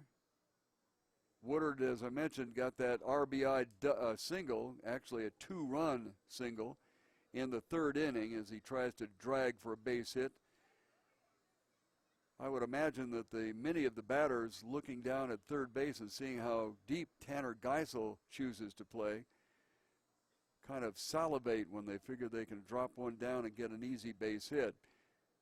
Woodard had a soft line out to second base Rampone in the 1st inning. Inside strike Jansen, and it's 0-2. Adam Urbania is playing over near the line.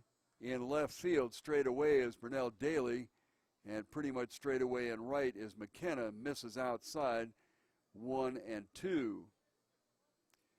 Geisel has now gotten farther back at 3rd base. Michael Morris on the grass at shortstop, as is Rampone at 2nd.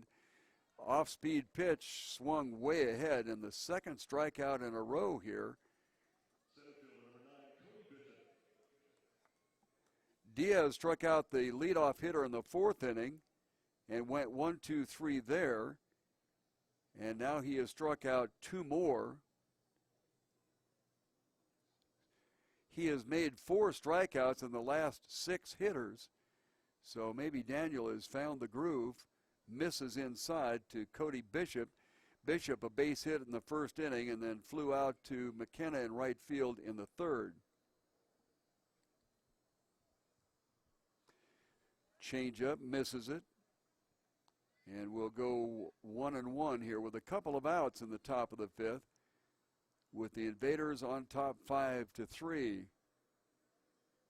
They got 5 in the top of the third, and then Tucson came right back with the foul ball on the left side. 1-2. 5 in the top of the third for Roswell, and then 3 in the bottom of the third for Tucson. And that's where it stands 5-3 in the top of the fifth inning. Nobody on, a couple of outs. 1-2 pitch fouled off.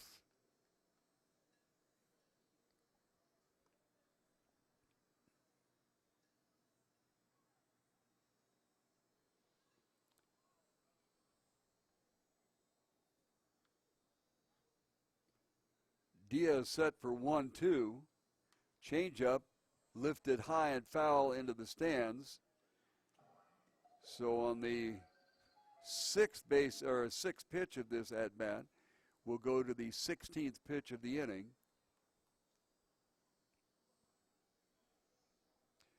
With Bishop up there, Urbania in left field has dropped back a little bit, even though Bishop is a left-handed hitter. Another one fouled off, and it'll be the 7th pitch of the at-bat. McKenna about 5 steps this side of the warning track in right field. Daly relatively shallow in center. Seen 1 home run tonight. Got past the 340 sign in left. Outside missing, 2-2.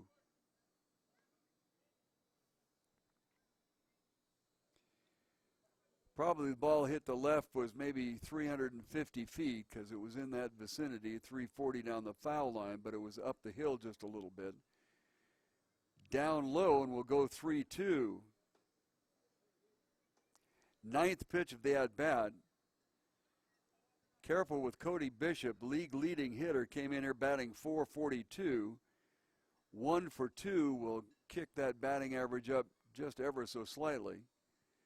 3-2 pitch, 2 outs. Swung on and fouled off the end of the bat, and we'll go to pitch number 10.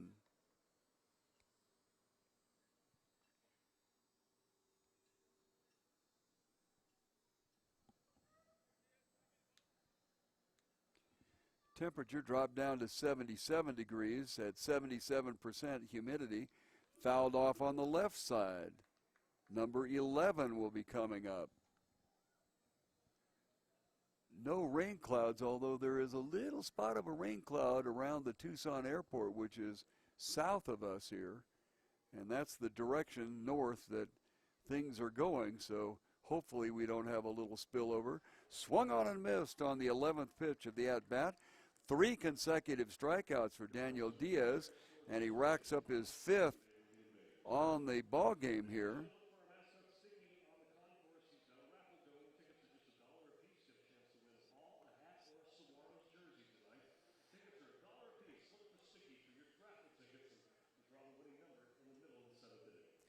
Well, that was the 5th strikeout of the game and the 5th strikeout out of the last 7 hitters that Diaz has faced. So obviously he has found his groove, giving up no hits here in the top of the 5th inning. But our score after 4.5 remains 5-3 in favor of Roswell.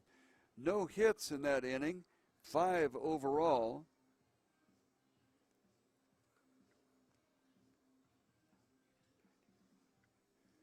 .21 pitches in the inning.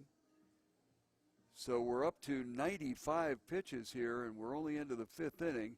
So looking out towards the Saguaros bullpen, a little bit of movement out there, but nobody seems like they're serious about getting up to throw. So we'll see coming out in the 6th inning, top of the 6th, if Diaz is still among the living out on the mound. And given the last 7 hitters striking out 5, I suspect he'll be out there without a problem. To the top of the order for Tucson, it'll be Morris, Rampone, and Urbania. Michael got a double to lead off the 1st inning and then was picked off on an outstanding throw to second base by Pernita. Then Michael got an RBI flyout in the third inning, and that was part of the 3-run answer to the 5 runs that were given up on the top of the inning. Michael came into the ball game batting .378. That'll be up a little bit, and as I mentioned, Pernita will throw that changeup on almost any pitch as he throws the first pitch changeup to Michael Morris. Michael, the shortstop, looks at the next one way outside to the left-hander, and it is 2-0. Marita swung around towards the line in left. This one fouled off to the left side. Center fielder Bishop, relatively short and very short in right field. The pull field for Morris is Woodard. That's a little bit of a surprise. Misses inside and will go 3-1. Rampone, the next hitter, got an RBI double in the third inning. Swung on and hit to the left side, 3-2.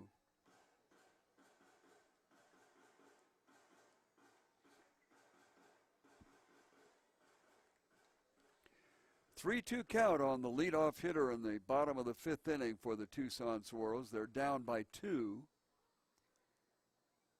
This one wrapped out towards Balkin, scoops it up and gets it over to first base. First out, bottom of the fifth. Michael Rampone, 1 for 2, came into the game batting .321. So that'll take a tick up, at least as we stand right now.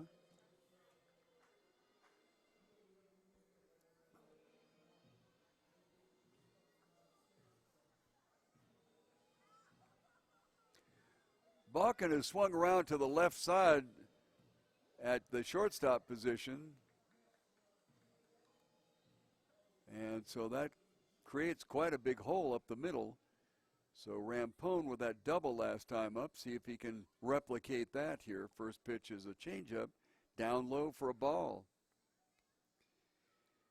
Michael got that double and then came around to score on the base hit by Ryan Retz. Catches the outside corner for a called strike. Very, very exaggerated pitching motion by Pernita, T.J. Pernita on the mound. Back 1-1, changeup floats high, 2-1. Almost expect him to see him throw a hesitation pitch, a la the old Satchel Paige, misses outside. And for the second time in a row, we're going to go 3-1. When he went 3-1 to Michael Morris, he got the next pitch in for a strike and then got a 6-3 out. Called strike. So we'll go 3-2 here like we went 3-2 to Morris. Morris was next pitch swinging and grounded out to Balkin. 3-2 pitch on the way. Wrapped out towards Johnson at second. He backhands it, gets a weak throw to first base, but gets it there. A nice play by Gasper to keep his foot on the bag, and that will be the second out of the bottom of the fifth inning.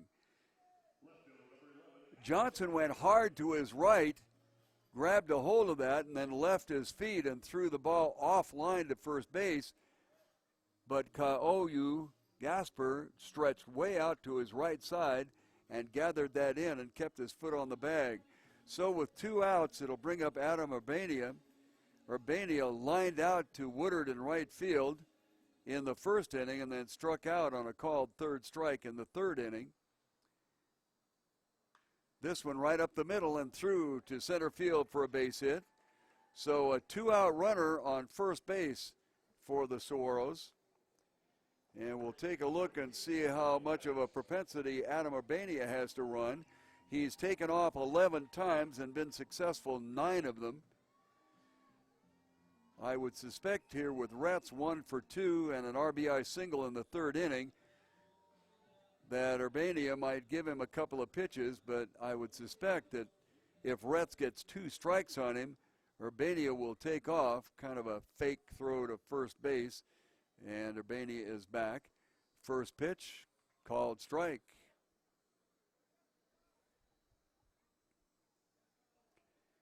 Adam struck out on a 2-2 pitch. Pretty good pitch, but it seemed like he just got caught by surprise seeing a fastball instead of a changeup. This one misses inside and will go 1-1. Now the exaggerated motion by the pitcher Perdita in his windup does not occur here when he's in the half windup. Throw to first base, not in time. 2 outs, 1-1, man on first, swung on and missed on an outside pitch, 1-2.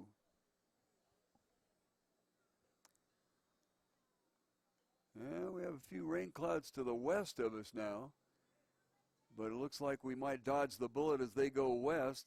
The other rain clouds went east, moved to first base, not in time.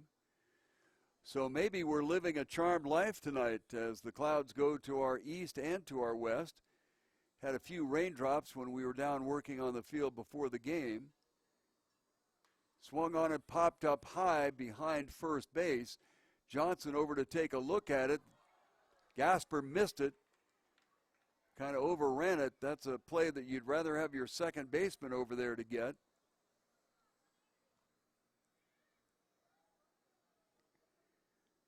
So 1 ball and 2 strikes will continue to be the count.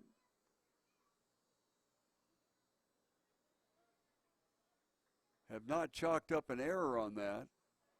However, if the batter gets on a base hit, they will lay down an error on the first baseman. This one fouled straight back.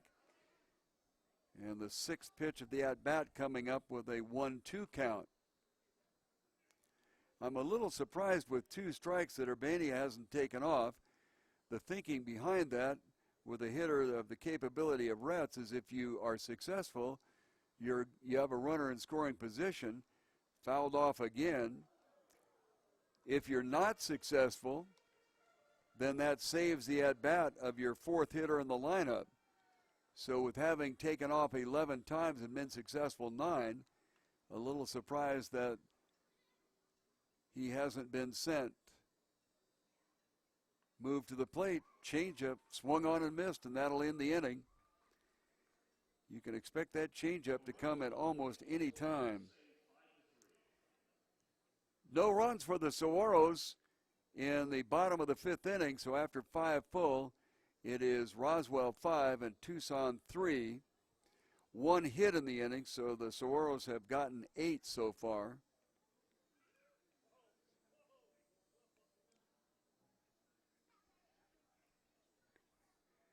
"20 pitches on the inning for Pernita after he only had 6 last inning. So he is up to 70, but that is not nearly as many pitches as Daniel Diaz, who will come out for his 6th inning of work with 95 pitches thrown so far.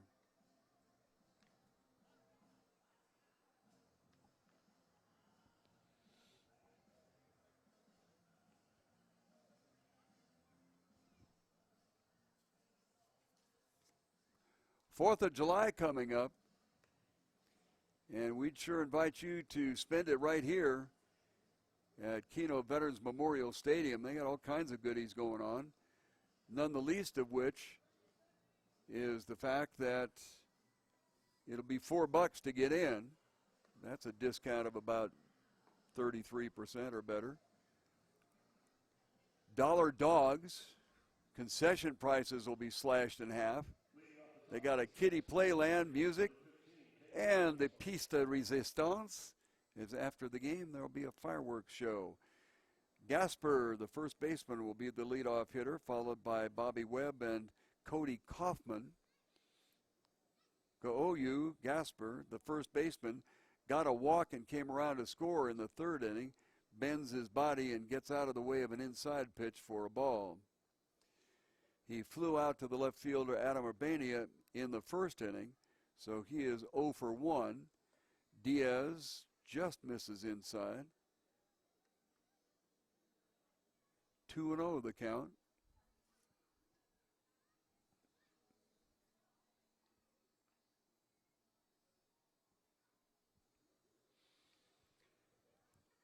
Two-0 at the knees, called strike.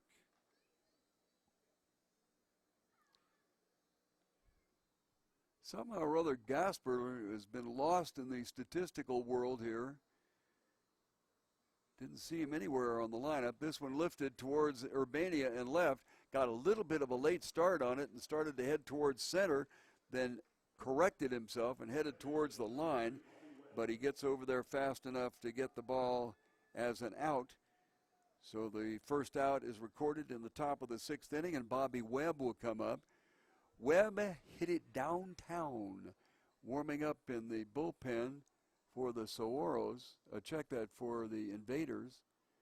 Is a right-hander, and of course a right-hander has his back against the bullpen wall. First pitch is a called strike. Webb hit a no-doubter.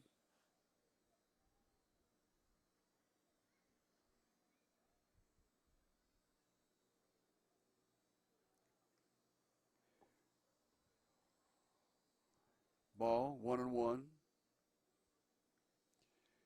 3-run home run in the 3rd inning.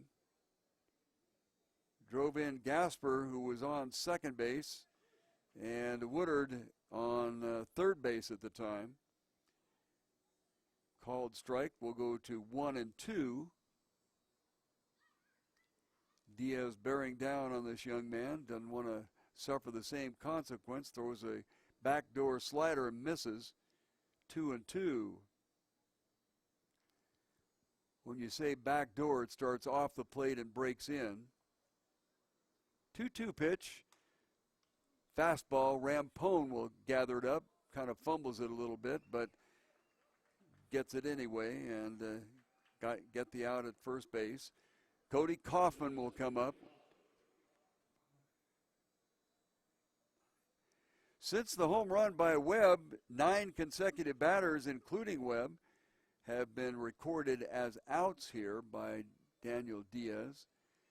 Diaz so far chalked up with 5 runs in his now 5 2/3 innings of play. Fastball misses low. Kaufman struck out in the 3rd inning and was the first of the next, 5 strikeouts in the next 7 hitters. Since that time, the other 2 in a row that have been cashiered out to left field and to second base. So 2 balls now on Cody Kaufman, the catcher. Started the game batting .389, misses outside, and with nobody on, Diaz has run the count to 3-0.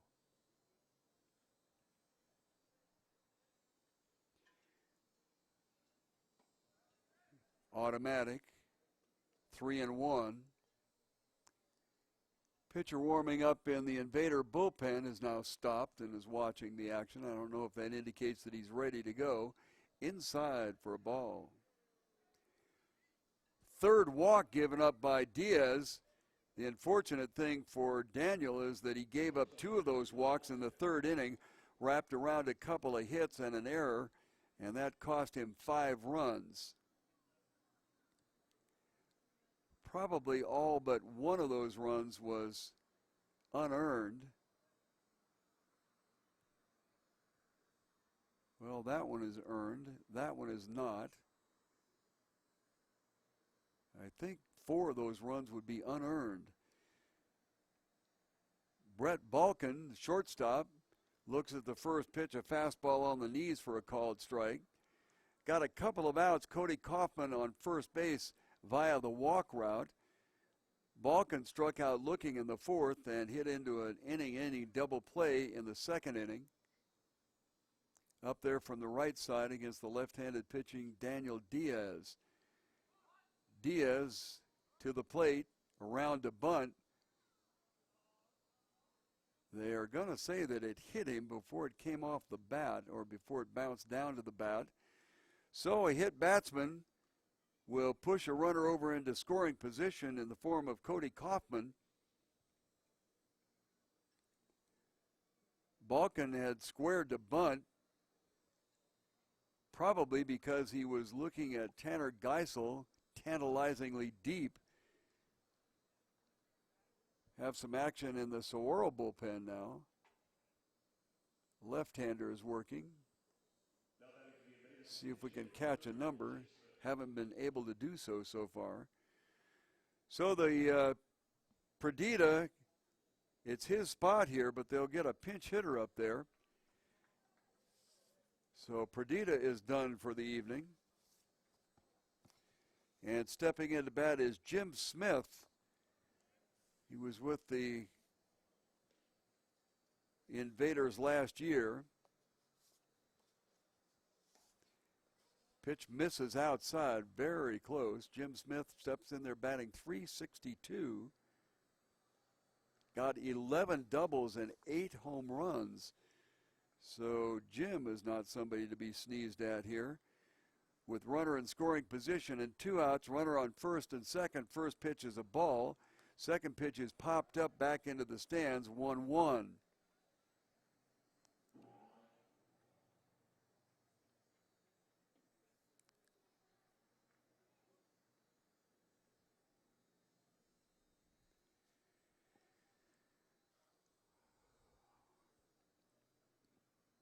With a 1-1 count, Tucson hoping to avoid what happened to him when Bobby Webb was up there with 2 on back in the third inning, a 3-run home run that has put them down 5-0 at the time. They've scratched back with 3. Changeup catches that outside corner for a called strike. 1 ball and 2 strikes to the pinch hitter Jim Smith.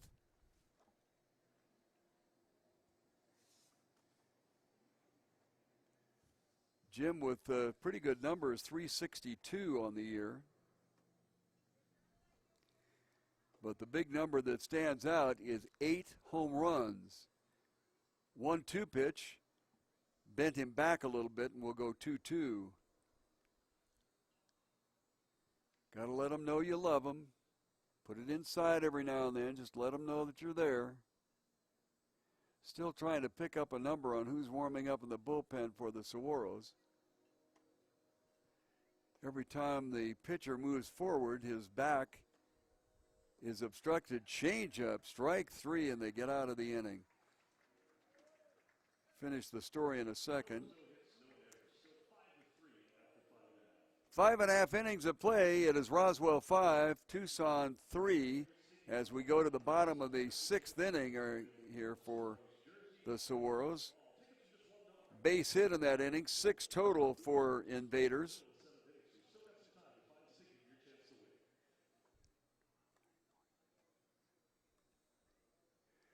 .21 pitches in the inning, and that will send Daniel Diaz way over the 100 mark. 116 to be exact. So I would not be surprised to see a relief pitcher. What I was saying about the pitcher's mound in left field when they're warming up out there, as they swing forward to where you'd see their back and get a number out of it, why they are obscured by the padded outfield wall there.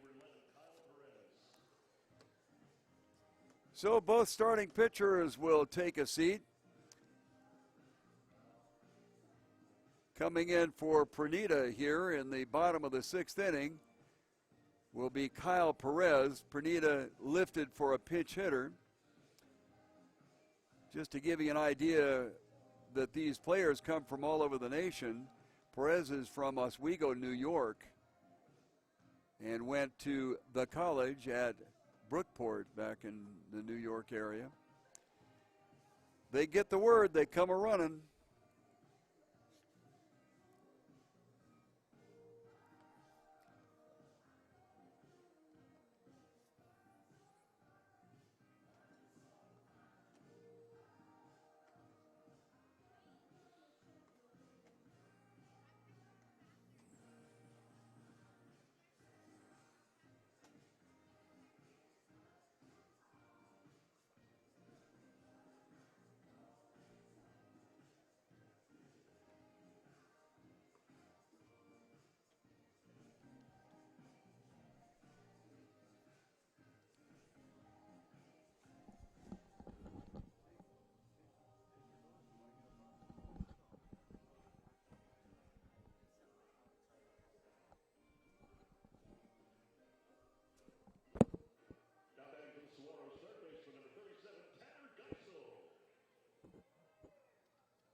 For the Saguaros in the bottom of the sixth inning, trailing 5-3.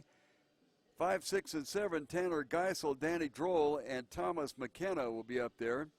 Geisel walked in the second inning and popped out to the first baseman Gasper in the third inning. So here we are in the bottom of the sixth. And a new pitcher on the mound, Kyle Perez. Perez scraping his knuckles, throws a first pitch strike.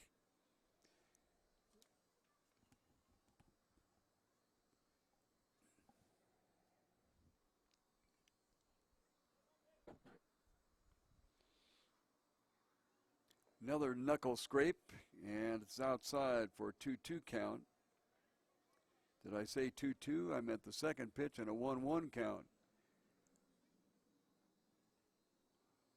Wind is now a little bit more strong towards almost the west.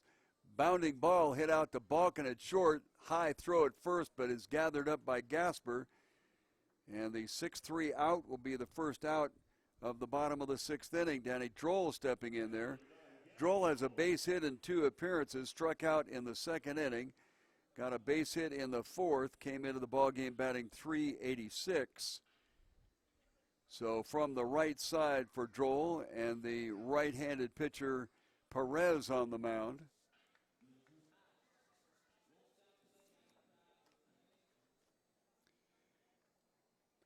Perez is 1-0 on the season. Next pitch is outside, 0-1. Has a 6.44 earned run average and a whip of 1.5. Well, that doesn't say too much. Perdita had a 1.6. This one is down low, and Perez falls behind 2-0.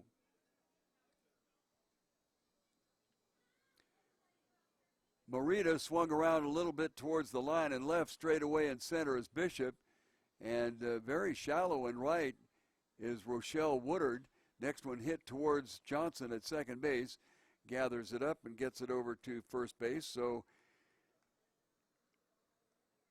six pitches so far here in the sixth inning and 2 outs. Thomas McKenna struck out in the first, checked that in the second inning, got on a fielder's choice in the fourth inning. Got around to second base on the base hit by the pitcher Daniel Diaz. But unfortunately for the Saguaros, Burnell Daly laced a line drive right at Christian Johnson at second base. And he was close enough to the bag at second base to get over and record the unassisted double play. McKenna fouls the first pitch off to the right side, and we have an 0-1 count with a couple of outs here in the bottom of the sixth.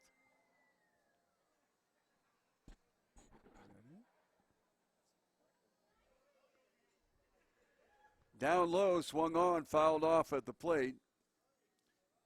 So McKenna finds himself behind 0-2.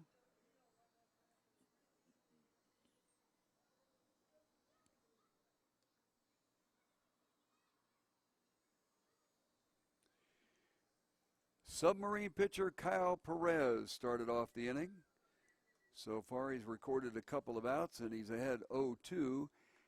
Curveball, Kyle thought he had it, outside just a bit as Perez started to walk to the dugout on the first base side. Not happening, senor. 1-2, 2 outs, bottom of the sixth inning, 5-3 in favor of Roswell, New Mexico. This one swung on and hit out towards Balkin at short, gets it over to first, and a 1-2-3 inning for the relief pitcher.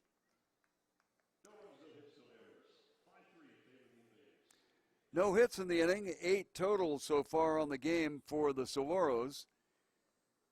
Shut out here in the sixth inning, still 5-3. All of our scoring was done in the third inning. Top of the third, 5 for Roswell. Bottom of the third, 3 for Tucson, and that's where we stand right now, 5-3.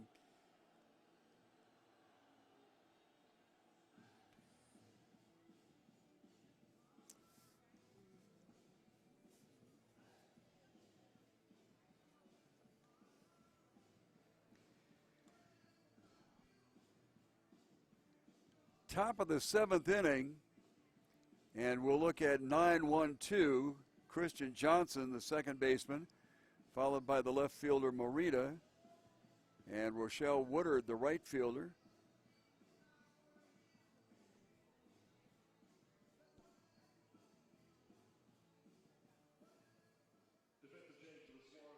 Aaron Smith will be out there for the Tucson Saguaros.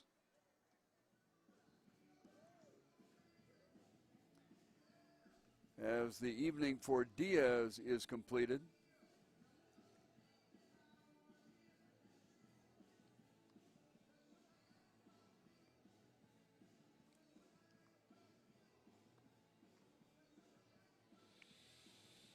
Six innings pitched, gave up 5 runs, 4 of them unearned. 6 strikeouts, 3 walks. Unfortunately, 2 of the walks came in 1 inning. A couple of hits and an error in there, and that's where the 5 runs came from.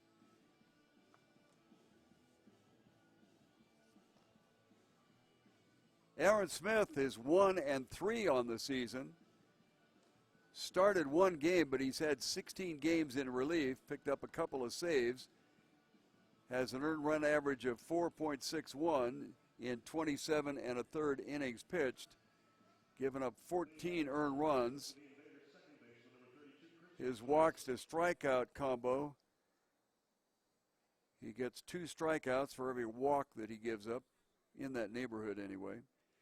So Chris Johnson up there, base hit in the 3rd inning as part of that 5-run uprising in the 3rd for Roswell.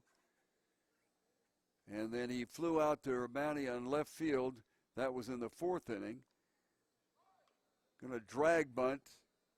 Smith off the mound, couldn't handle the ball. Looked up too soon. You got to grab it before you do anything with it. Official scorer racks up a base hit. Now the wind has picked up considerably, blowing out to left field, actually from the right field corner to the left field corner. As the wind has kicked up from about 2 miles an hour to around 10. Still very humid at 67. First pitch into the leadoff hitter, Rene Morita, is a ball. Morita is 0 for 3. He got on that throwing error back in the 3rd inning that kind of opened the gates. Next pitch, check swing. Okay, they called it a strike. I looked out towards the base umpire, Sharon Holloway. He didn't make a move, but apparently Cameron Couture, the home plate umpire, made the call himself on the check swing. This one hit to right center field. Going to be trouble on his horses. McKenna can't get it.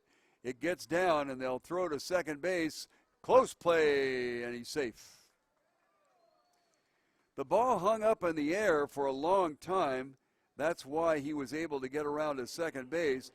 So the Invaders have something going here with runners on second and third on a double by Morita. First hit of the ball game for him. And going all the way around to third base is Christian Johnson. First base is open. The infield is in for Rene Woodard. Woodard with a base hit and 2 RBI. Looks at the first pitch for a called strike. That happened in the 3rd inning. Lined out slowly to Rampone at second base in the 1st inning and struck out in the 5th inning.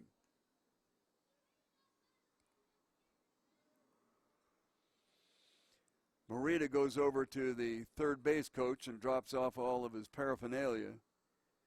Everybody's got arm pads and hip pads and knee pads and all these pads that they put on out there.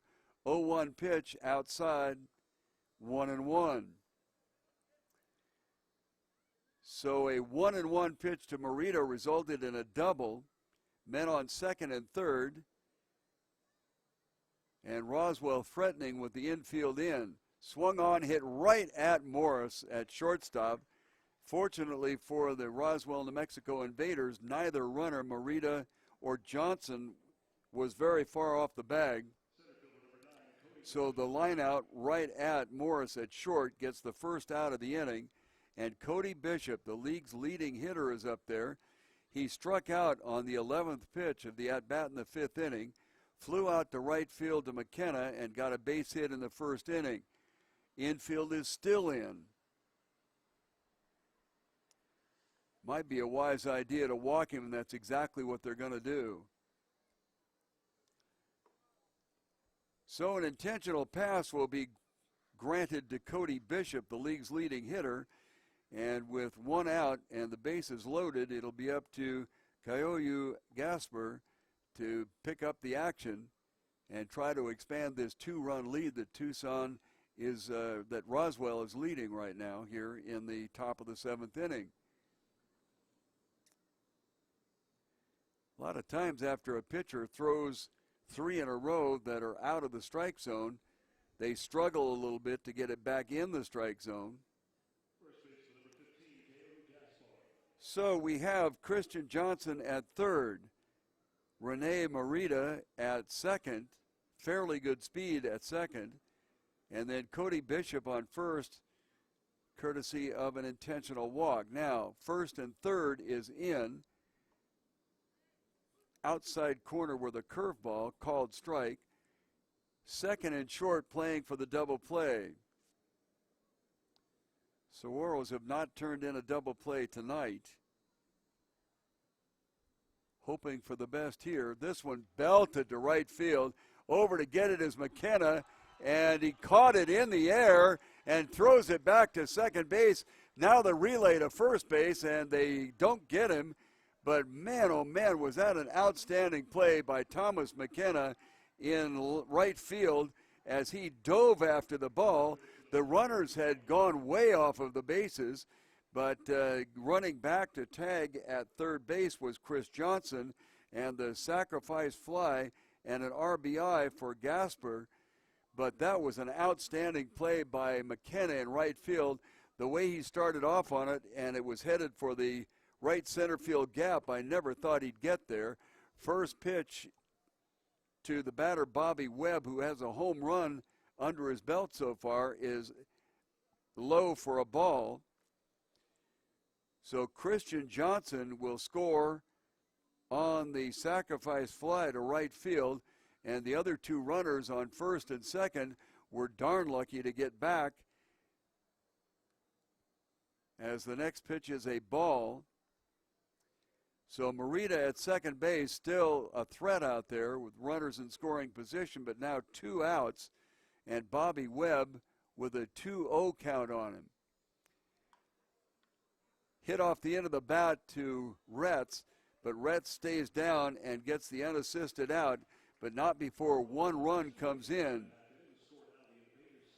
One run, 6 runs now on the total, 6.5 innings in the books.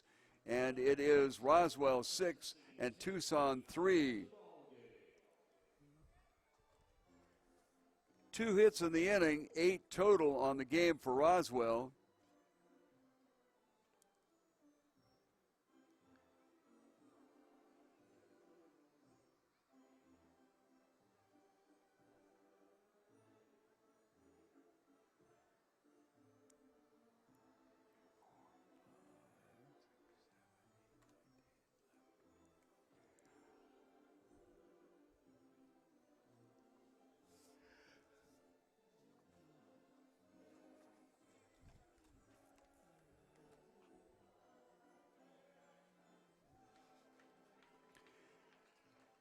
Seventh inning stretch, old ball game. Like to have you come out on July the 4th. They're going to have all kinds of things going on out here. Pitcher spot is due up, and that means that the Saguaros will have another pitcher here in the top of the 8th inning.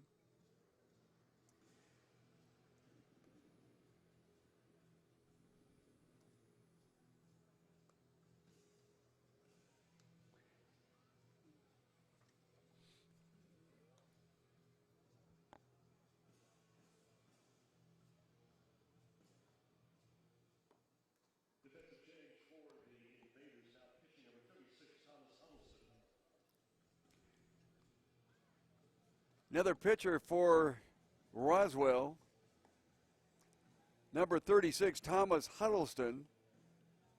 Summertown, Tennessee. And Mr. Huddleston, 0-2 with a 5.34 earned run average and a 1.2 whip. Well, so far that hasn't meant too much.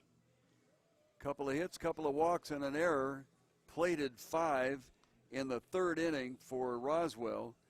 And then they squirted across one more run in the top of the seventh inning. That came on a leadoff base hit and then a double. Intentional walk, but then an RBI sac fly on an unbelievable catch by Thomas McKenna in right field. Sorry that our cameras don't pick up those things, because we would love to send them off to ESPN, because we've had a couple here. Pitch hitting is Jesse Baker.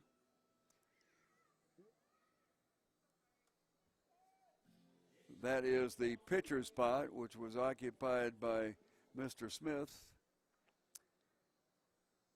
So Jesse Baker in there batting .393, skies one into the seats on the left side. First pitch swinging.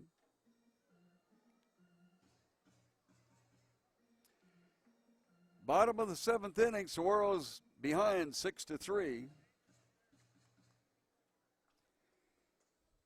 And we'll try to catch a number. There are actually two pitchers warming up, 15 and somebody else. We'll get it in a second. Swung on and hit out towards Balcon at shortstop. He's up with it, throws low to first base, but a nice pickup by Gasper. Records the 6-3 out, first one in the bottom of the seventh. Brunell Daly with a base hit in the third inning. Beat the daylights out of the ball in the fourth, but unfortunately hit it right at Christian Johnson at second base, who then stepped on the bag at second and recorded the double out there, and that ended a threat in the fourth inning, in which the Saguaros had runners on first and second with one out.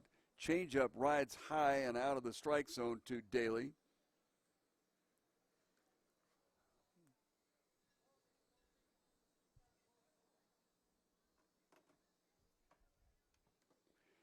Down low.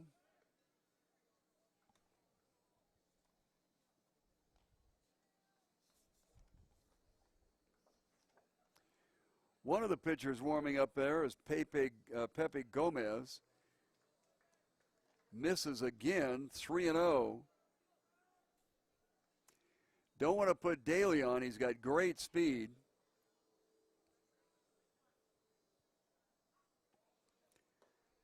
Automatic, 3-1. Nobody on. We have one out here in the bottom of the seventh inning with Tucson trailing 6-3. Huddleston swung on inside the bag at third, and we'll look and see if Daly tries to stretch it. I don't think he's going to. Morita did a pretty good job of getting over there at the line and cutting that off. So despite the fact that Daly is very fast, he did not choose to try to go to second. The ball was pretty hard hit. So we'll go to the top of the order as Huddleston gives up his first hit of his appearance, and he, of course, came out here in this inning. He was in relief of Pernita and Perez. And now in the bottom of the seventh inning, it's Huddleston with the ball. Michael Morris at the top of the order. Swung on and fouled straight back. Strike one. Michael got a double in the first inning, got picked off at second base, hit an RBI sacrifice fly in the third, and grounded out to Balcon at short back in the fifth inning. Keep an eye on Daly, see if he gets on his horse. Changeup, that would have been the one to go. Hit to first base. Nice job of the catch by Balcon at second base to record the out there, as I'm sure that ball came right over the shoulder of Brunell Daly, and Balcon was darn lucky that he held on to that. Frankly, the first baseman, Gasper, probably should have stepped in a couple of steps or out a couple of steps so that he could have gotten the angle. We saw Justin Alvarez with the Wildcats of Arizona pulled that playoff night before last. But unfortunately, as we mentioned before, the Arizona Wildcats did not win the game today. And that ended their quest for the national championship. And the national championship on a big high floating curveball miss. And it's ball one to Michael Rampone. The national championship went to Coastal Carolina by a 4-3 count. And won 2 of the 3 games necessary to be crowned thus. Throw to first base, not in time. Rampone flew out to Bishop in the first inning, got an RBI double in the third inning, and then grounded out to Johnson at second base in the fifth. Couple of outs here in the bottom of the seventh with a runner on first. Slow curve misses low, and it's 2-0.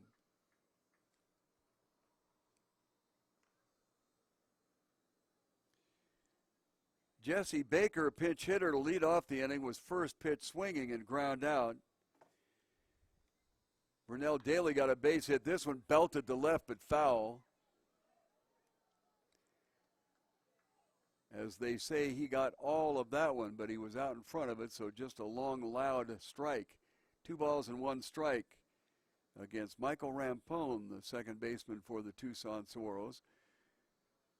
Balkin is swung way around to his right, and there's a huge hole up the middle. So anything back to the middle, Burnell's going. Curveball, not going to get him as the throw down comes late, and Burnell takes second. Really tough if the pitch is a curveball for the catcher to do anything. Kaufman actually threw from his knees because he knew by the time he stood up there'd be no chance. Rampone took the pitch for a ball, and it's 3-1. This one popped up on the right side. Looks like Johnson will settle in underneath it, and that will end the inning on a pop-up fly out to the second baseman.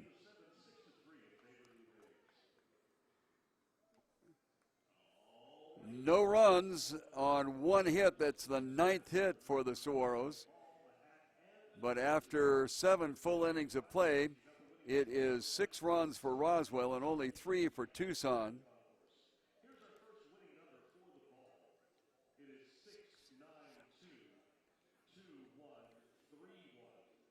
Once again, 692 21 31.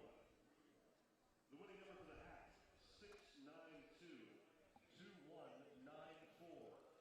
692 2194. And finally for the Saguaros, jersey number 692 2101. Once again, 692 2101. If you have the winning number, you see Steve.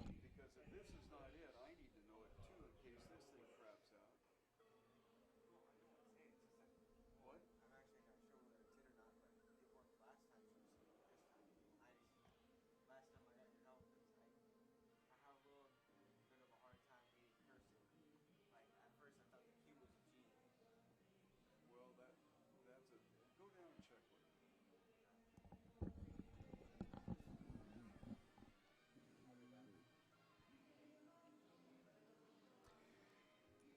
Pepe Gomez will be out for the Saguaros.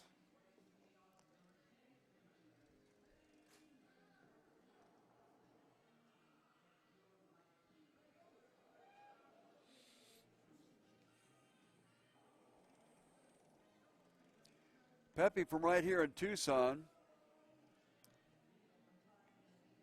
25-year-old right-handed pitcher. He went to Oral Roberts.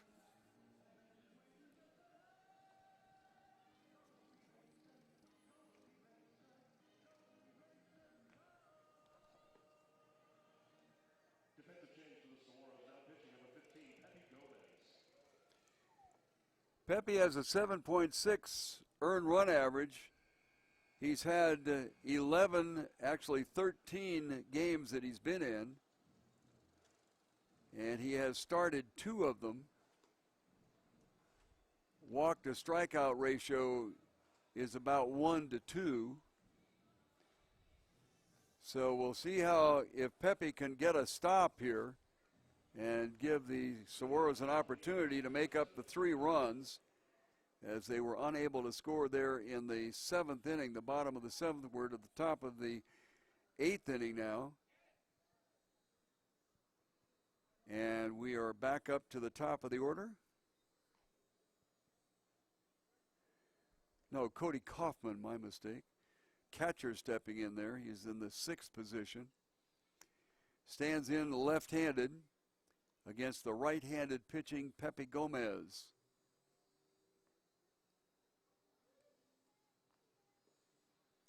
Down low for a ball. Kaufman is 0 for 2. He walked the last time up. That was the last inning that the starters swung on. Daly back, but he got a jump on it.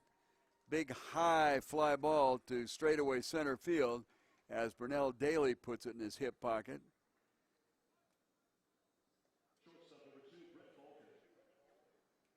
Balkin up there came into the game batting .301. He's 1 for 3 tonight, so that should even elevate slightly, depending on what he does here. Got a base hit in the 6th inning, struck out looking in the 4th, and hit into a 4-6-3 double play to end the inning in the 2nd. Nobody on and an out here in the top of the 8th. Outside corner for a strike. Wind picking up a little bit and going left to right. We've been fortunate tonight. Rain clouds all around us. But so far, as Balkin looks at the next pitch outside for a ball, as a matter of fact, right now I see no rain clouds anywhere around us. There were a few dots to the west of us here a little bit earlier. Last inning, as a matter of fact. Changeup misses low. 2-1.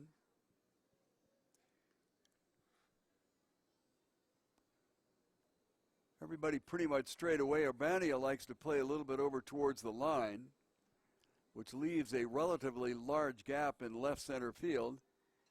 And that's somewhat the same in right center field, as McKenna is over towards the line a bit. So they depend on the fleet-footed Burnell Daly to patrol that huge area of center field, and so far he's done relatively well with it. Swung on and fouled off to the right side, and we're square 'em up at 2-2. With the inclement weather in the area, crowd is down a little bit over what we normally have, and we don't normally have a lot.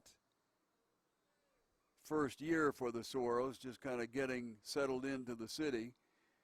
Change up high and really wrapped. You don't want to put that change up in somebody's eyes, but it was fortunately hit foul as the batter Balkin was out in front of it by quite a bit.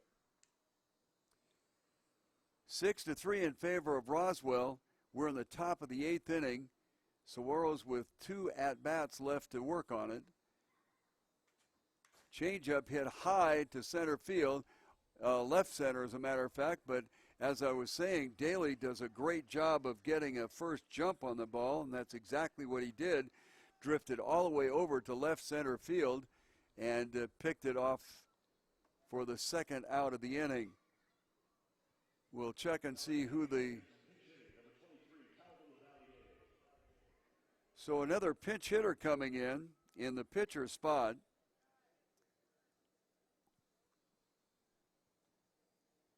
Number 23, Lavalier, is the pinch hitter. Take a look and see what kind of numbers he has. Pepe Gomez works him outside corner for a called strike.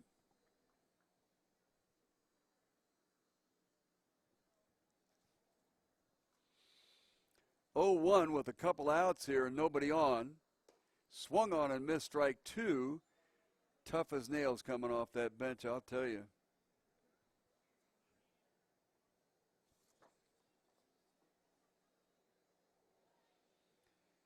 From Milford, Connecticut, just joined the club. Goes for the kill, misses at the knees, got a groan from the crowd. Everybody's an umpire. batting 115. Well, that batting average is going to go up a little bit.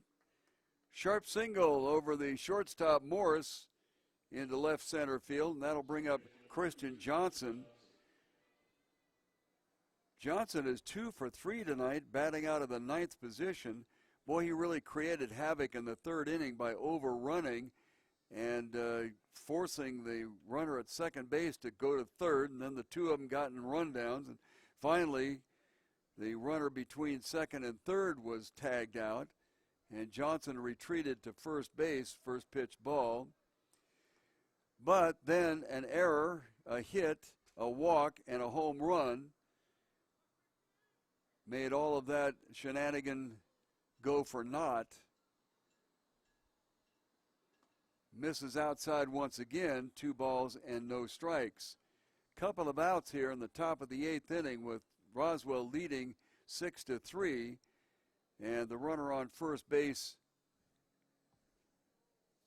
is the pinch hitter 23, Lavalier. Outside pitch in the same spot. This time Johnson offers at it and misses. Daly is swung around a little bit towards that left center field gap, so that gap isn't quite so great, but obviously if he's moving that far to his right, that leaves a huge hole in right center field. But if they've got the book on Johnson that he's center to left, then they don't need to worry about it. Pitch high and outside, and the way Gomez is working the batter outside, kind of wonder about leaving that great big gap in right field. 3-1 is the count, couple of outs, runner on first base. Gomez to the plate, misses high, and that'll push a runner over to scoring position. So Lavalier gets over to second base. And we'll go to the top of the order. That is Rene Moreta. Moreta, the left fielder, got a double his last time up. Almost got doubled off on an outstanding catch in right field by McKenna. But a run scored from third base, despite the catch. First pitch high to him.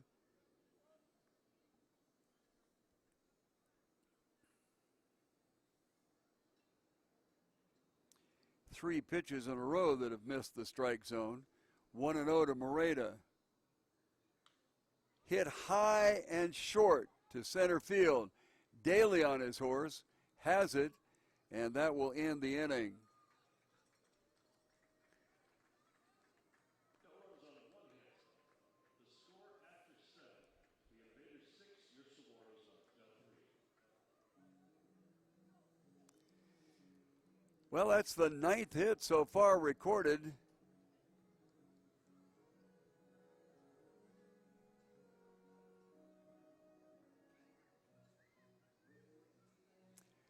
No runs in the top of the 8th inning, but the Roswell, New Mexico Invaders have planted 6 of them up there, while Tucson has only gotten 3, so they got 2 innings to get back into this thing.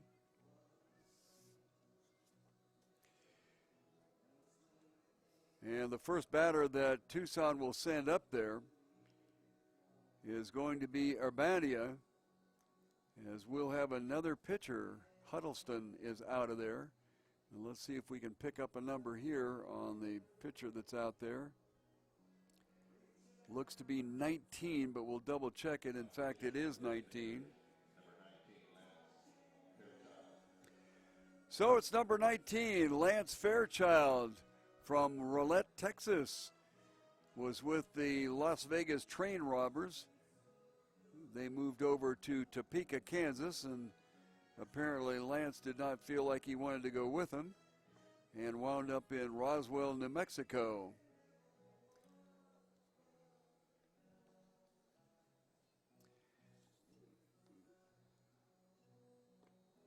Lance Fairchild, 4-1, has the best record so far of the 4 pitchers that have been sent out here from Roswell. 5.08 earned run average. Has appeared in 19 games, started 2 of them, and has pitched 28 1/3 innings. Walks to strikeouts about 1 to 2, so for every walk he strikes out 2. So he apparently has the role of closer here for Roswell, New Mexico. Normally that's somebody that comes in the 9th inning, but he is being brought in here in the 8th inning. He would be in line for a save, however, because there are 3 runs or less, or you can gain a save by facing the potential tying run and retiring him. So it'll be 3, 4, and 5, Urbania, Retz, and Geisel up there. Urbania is 1 for 3. Got a base hit his last time up. Leading off the bottom of the 8th, left fielder, number 11, Adam Urbania.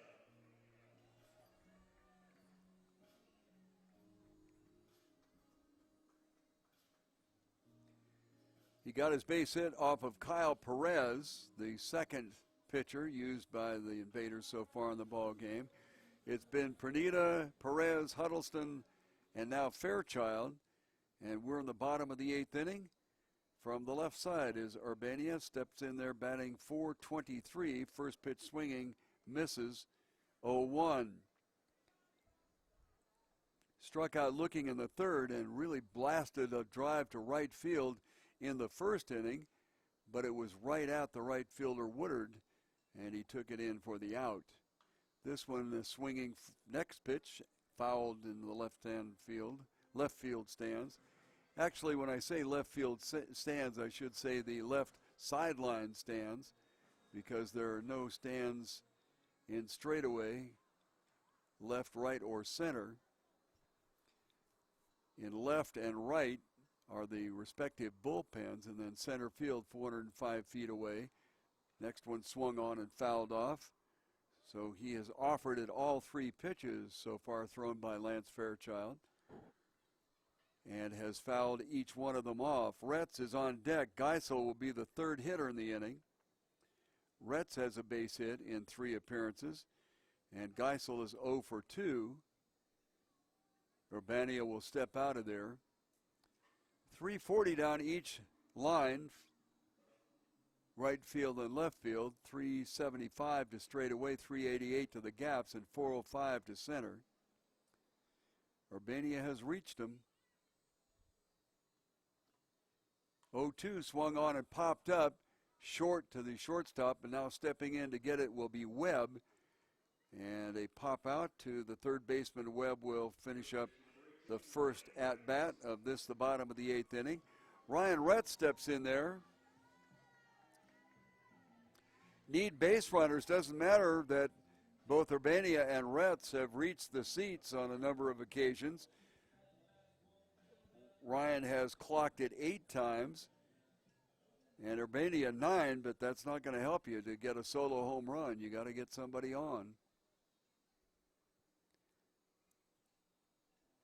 Rhett's going to drag it because Webb was way back, but it goes foul. Balkin, with nobody on, has a tendency to play a shortstop position that is rotated far to the right. And then right now, Webb is kind of guarding the line, so you don't get a double down that left field line. 0-1 pitch on the way from Fairchild. Outside corner, fouled into the seats. 0-2. So Fairchild has thrown 6 pitches, all of them in the strike zone, and have been swung on in all cases. Urbania popped up on the 4th pitch to the 3rd baseman Webb, and now Retz is down 0-2. Whip down the right side, foul. A little late on that, but there you go again. Now 6 consecutive pitches in the strike zone.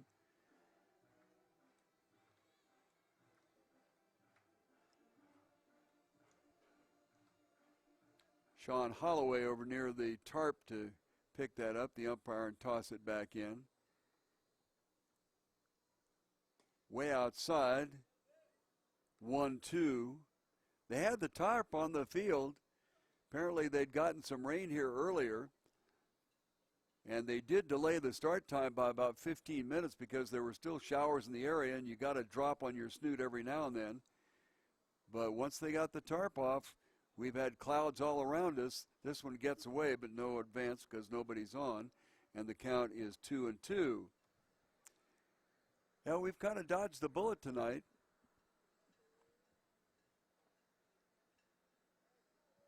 Rain clouds all over the place. Even could see rainbows to the east of us.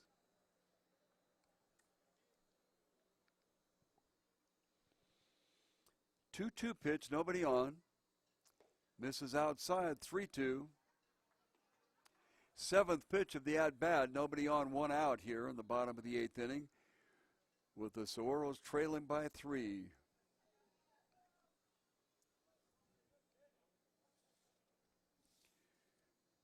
Tucson needs base runners.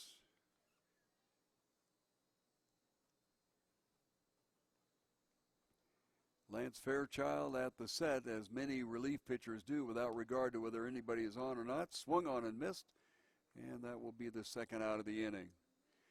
Tanner Geisel coming up there. He's 0 for 2.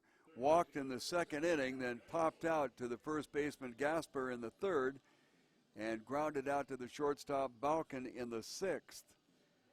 Eighth inning.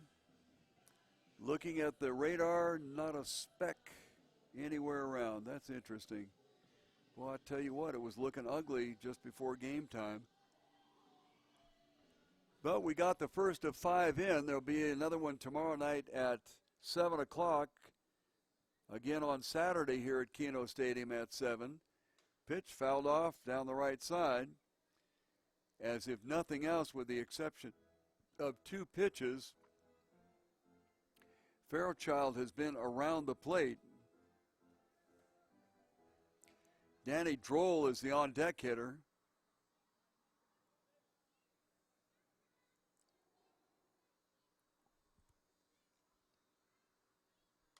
Fouled off in the same place into the stands along the right field line.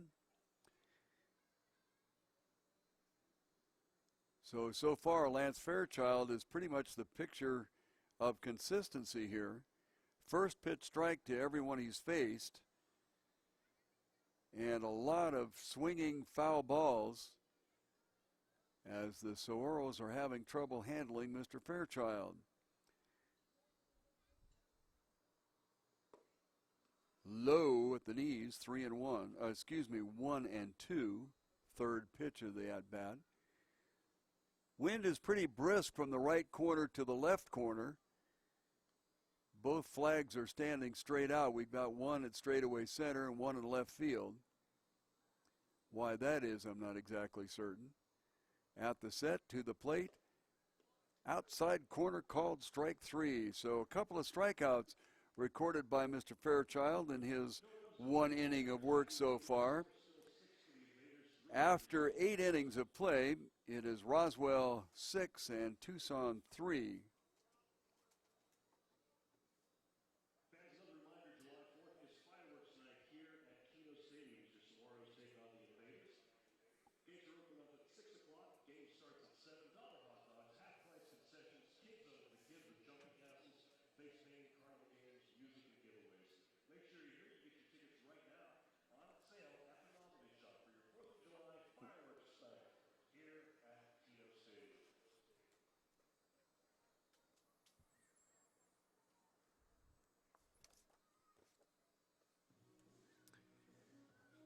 Well, the ball has been given to Pepe Gomez. He came in to pitch the 8th inning, and now he is out there for the top of the 8th. Check that, the top of the 9th. Wishful thinking on my part.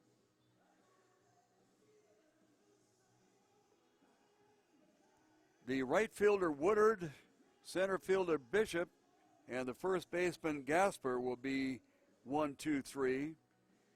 Boy, Gasper's got to be muttering to himself. He probably had a double into the right center field gap.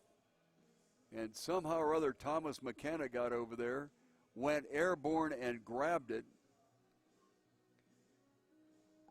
The Invaders did get a run out of it, but they almost got doubled off a second because at second base was Merida, and he was on his horse figuring that that ball was down.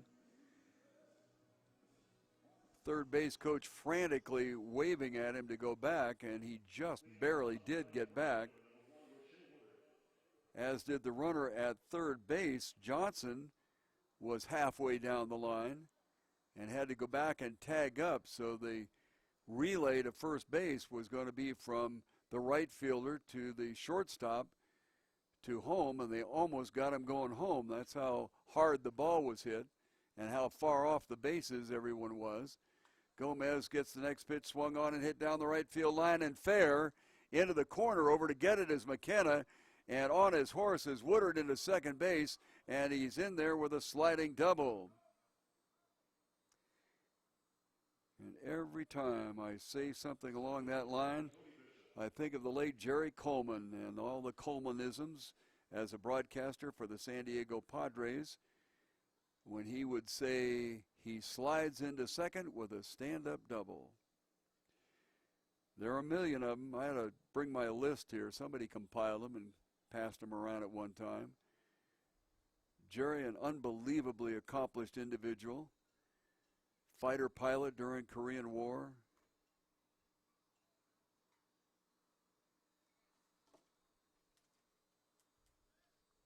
Also flew in World War II.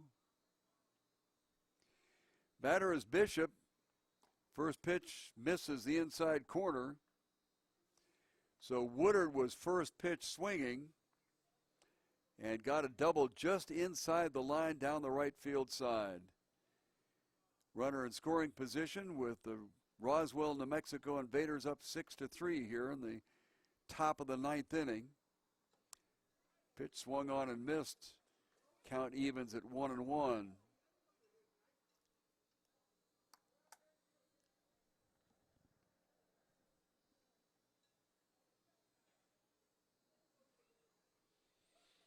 One ball, one strike, nobody out. Man on second.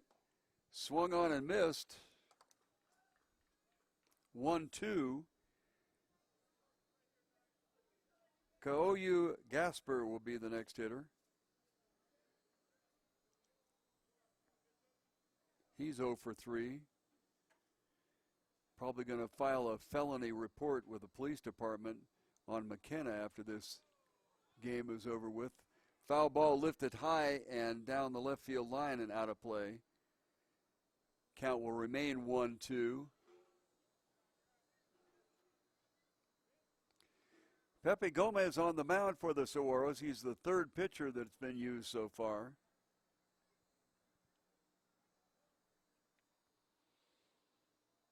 Right-handed Gomez, left-handed hitter, swung on, fouled into the seats down the left field line, and will come back for pitch number 6 at 1-2.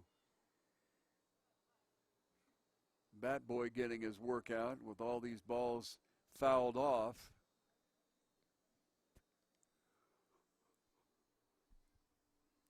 Fourth of July, big night here. Come on down, I know you'll enjoy it. Ball game, fireworks. Wrap foul, this one down the right field seats. Gates open at 6 o'clock, and because the concessions are half priced and hot dogs are $1 a dog, probably come down and have dinner down here. Next pitch swung on and hit high to McKenna, drifting back in right field at the warning track, at the fence, got it. And the tag up will go to the runner to third. So a deep fly ball to right field. That'll be the first out, but the sacrifice, if you will, runs Woodard over to third. Not actually considered a sacrifice unless you score on it.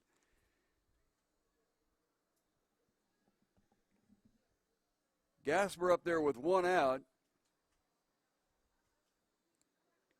Infield is in.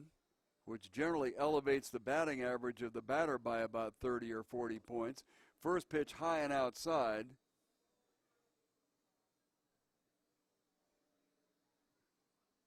Gomez gave up a double first pitch swinging to Roche Woodard to lead off the inning. Cody Bishop hit one deep to right field, and now the second pitch into Gasper is a ball, and it's 2-0. Want to pitch to this batter very carefully, because with one out you wouldn't mind having somebody on first base with the double play in effect. Almost gets him in the snozzoles. He leans back, and I suspect that this will be an intentional walk, or vice versa, an intentional unintentional walk. I don't know, call it what you want. Bobby Webb is the on-deck hitter. Webb is the one that clocked one out of here about 350 feet, got it inside the foul pole down the left field line, and accounted for 3 runs. This pitch, they will just go ahead and walk him. So it is, in fact, considered to be an intentional pass. It does put the double play into effect, and that means that Morris at short and Rampone at second will be able to go back into double play depth, but Geisel and Retz will stay up on the infield grass, or they're nearby. So if it's hit sharply to them, they'll go home.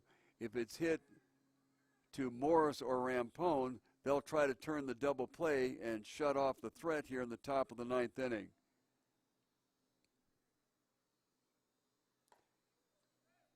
High and outside corner called strike to Webb. That's the first pitch strike that Gomez has gotten in here in the 9th inning. Did much better last inning. Got about half of the first pitch strikes in. The next one misses, and it's ball 1 and strike 1. Webb grounded out in the 7th inning to Retz at first base, grounded out to Rampone at second base back in the 6th inning, but that HR happened in the 3rd. Outside corner, right, good pitch, place it had to be, 1 and 2.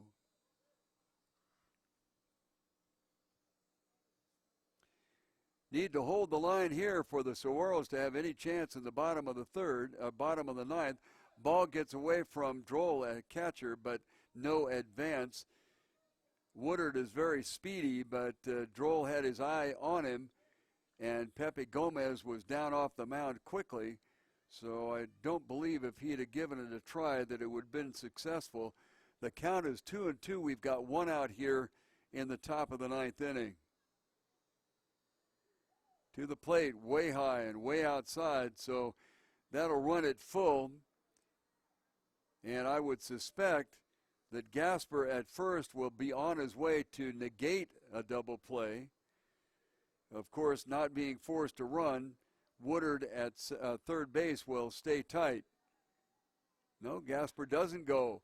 High hopper to the second baseman, Rampone, and as he tries to get the ball out of his glove to start the double play, he loses it, and that will get a run in for the Saguaro. Check that for Roswell. So it'll be an error on Rampone, and that allows Gasper to get over to second base, and in to score will be Woodard, and the count will go up to 7-3. Well, Rampone, a generally sure-handed second baseman who is muttering expletive deleted to himself consistently at this time, I would suspect, tried to get rid of the ball quickly. First pitch to Kaufman is high, and it's a ball.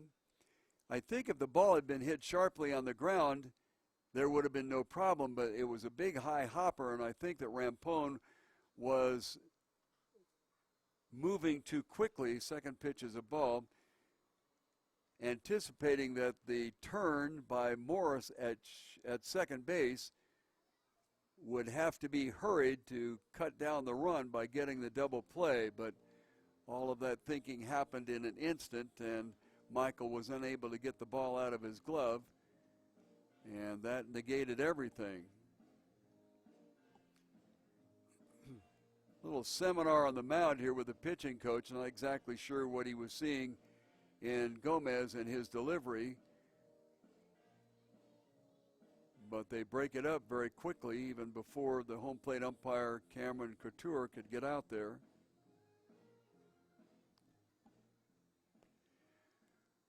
So Kaufman up there with a 2-0 count. He is 0 for 3. He did walk in the 6th inning.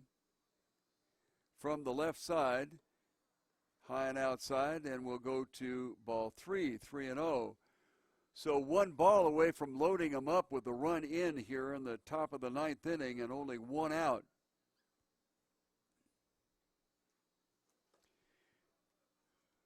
Pretty sure that they didn't want to come anywhere near the strike zone on that one. It was high and outside. So the second walk of the inning given up by Pepe Gomez. That will send Webb down to second base. And we'll send Gasper around to third. Bases loaded, nobody out. And all of the infielders are back looking for a double play. Balkin, the shortstop, is the hitter. He is 1 for 4. Pitch is high as Pepe is having a horrible time finding the plate. Balkin got a base hit in the 6th inning, flew out to Daly in the 8th, struck out looking in the 4th, and hit into a double play that ended the inning in the 2nd. 1-0 pitch, 1 out, top of the 9th inning, a run in and the bases loaded. Pitch is high again, and Pepe finds himself in the hole 2-0 again. Nobody is up in either bullpen. You wouldn't expect anybody up in the Roswell bullpen, but might be something to think about in the Saguaros bullpen. But apparently it is Pepe's game the rest of the way. 2-0 pitch, breaking pitch in there for a called strike.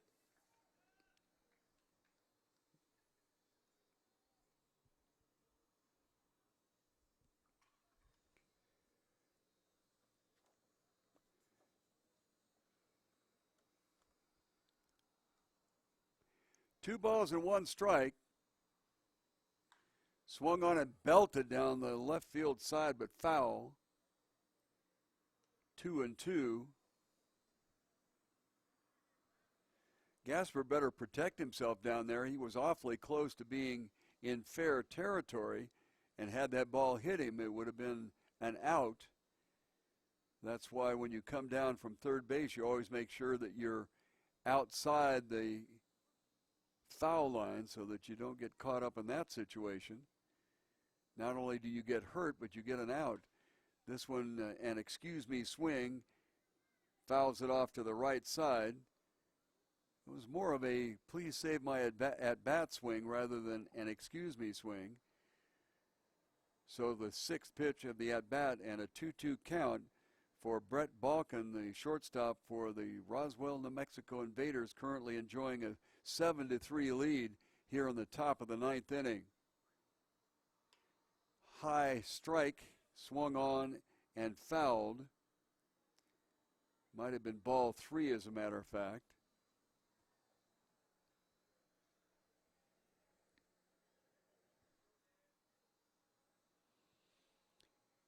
Brunel Daly is swung around a little bit to the left of center field, and Urbania swung over near the line. Pretty big hole between third and short. Swung on and hit towards Rampone, dives for it, can't get it. It gets off into right field. McKenna comes up throwing at the plate, and he stays up and scores a 2nd and a 3rd run of the inning. So Gasper comes down. They're probably going to call that a hit, and the criteria on that is if Rampone had gotten the ball, it would have been a great play. But since he got there and could not handle it, you don't penalize him by giving him an error. So the pitcher, Fairchild, will come up with a count 9-3 now in favor of Roswell, New Mexico.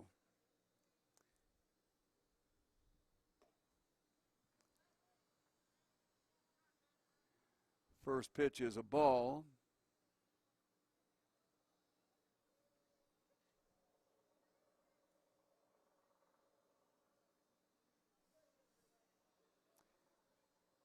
Next one swung on and missed for a strike. As I mentioned, Pepe has had a horrible time getting first pitch strikes in. He got a first pitch strike into Woodard. Maybe that's what scared him off of it, because Woodard promptly wrapped it for a double. But then the next 4 out of 5 batters have not seen a first pitch strike. This one's swinging, and the count goes to 1-2. Still only have 1 out in the inning. And a runner at first and second, 9-3, 9 runs, 10 hits, and no errors for Roswell. Swung on and missed, and that is a strikeout.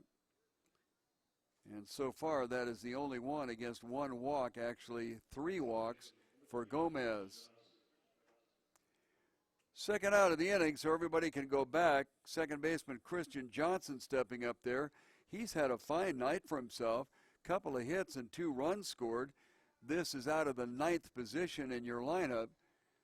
So you've got to think that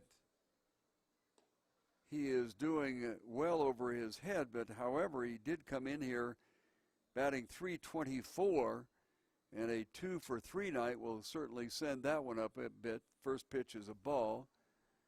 Couple of outs, couple of people on. Next one is swung on and hit right back towards us.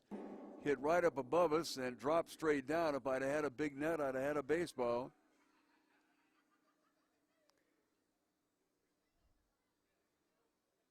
In all the years of doing this, I have never had one come into the booth. And that was about as close as it's going to come.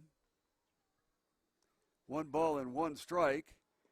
Curveball misses outside, 2-1.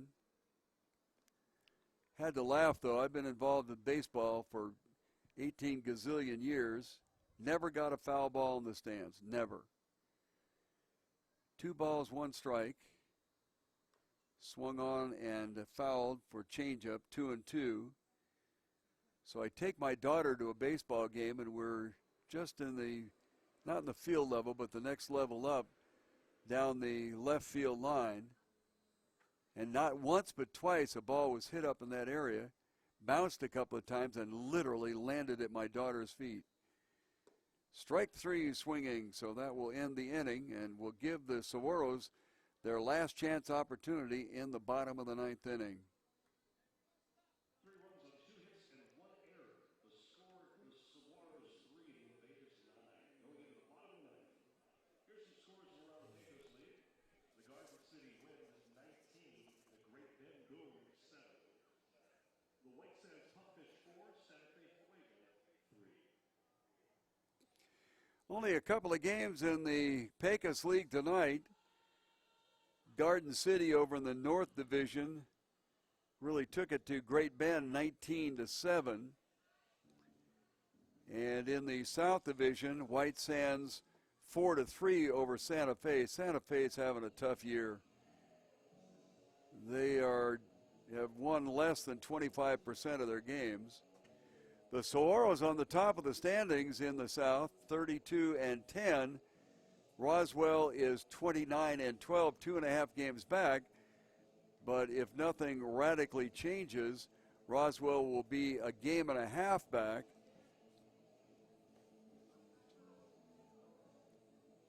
As the first of 5 consecutive games here with the second place Invaders will certainly test Tucson as they will try to hang on to some sort of lead there. Lance Fairchild coming out for his second inning of work. Had a 1-2-3 inning, including 2 strikeouts in the bottom of the 8th inning.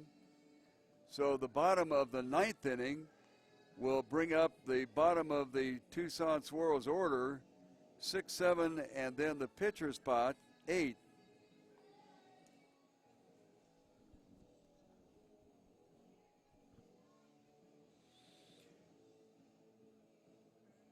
Danny Droll coming up there. He's handled the catching duties tonight for the Saguaros. Is 1 for 3. He got a base hit in the 4th inning, but struck out in the 2nd and grounded out in the 6th. So Danny starting the night at 386. Depending on what he does here, will drop down a little bit or go up a little bit, be 2 for 4. Need base runners, do the Saguaros. Facing a pretty tough Lance Fairchild. Outside corner called strike. Webb at third, Balkin at short, Johnson at second, and Gasper at first base. Battery of Fairchild and Kaufman. This one misses outside, and it'll square up at 1. Left, center, right, Marina, Bishop, and Woodard. Woodard playing very shallow in right field. Fairly deep in center field is Bishop. And kind of at a normal position, Marina in left, swung around towards the left field line. This one hits softly up the middle. Balkin barehands it, gets it to first. Nice play by Brett, rather.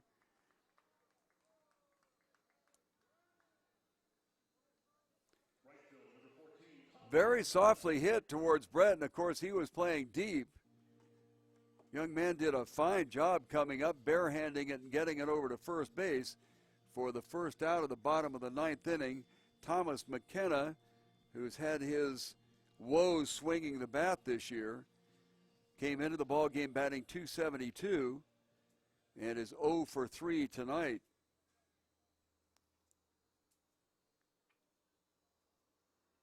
First pitch to him, seeing that Webb was deep at third base, he kind of feigned that he was going to try to drag bunt it, but the ball was out of the strike zone for a ball. Let's see if Webb makes much of an adjustment. Really not much. Stayed pretty back where he was at.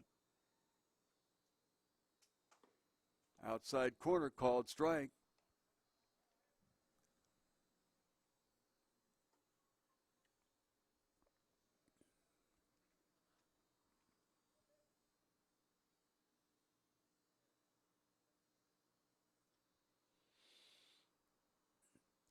Next pitch misses outside, 2-1.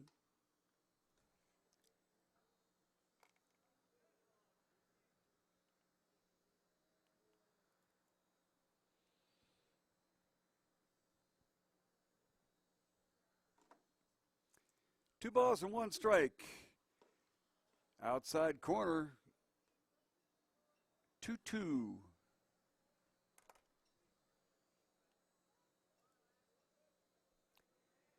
Well, I tell you, we've been very, very fortunate tonight to get this one in. There were rain clouds all around us, and not one of them came our way. Swung on a miss, strike 3. That'll be the third strikeout turned in by Fairchild in just an inning and 2/3. 2 outs now, so down to their last batter, and it looks like Tommy Lyons will come up and pinch hit.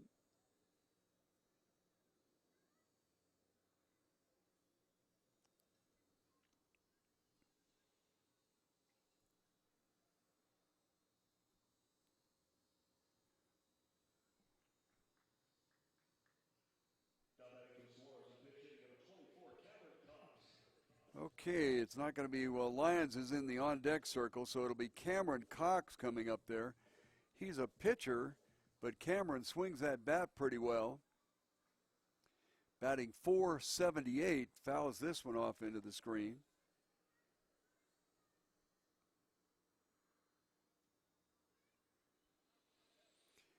Two out, Saguaros losing 9-3. Gave up 3 in the top of the 9th inning when there might have been a prayer. Misses outside, 1-1. Saguaros got 3 in the 3rd, and then were held off the board the rest of the way. Roswell with 5 in the 3rd added 1 in the 7th and 3 in the 9th. Swung on and hit foul. 1 ball and 2 strikes.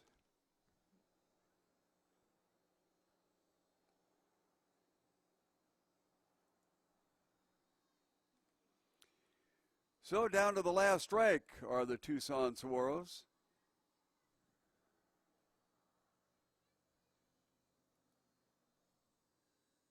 At the set is Fairchild, as most relief pitchers will use that set position, balls outside.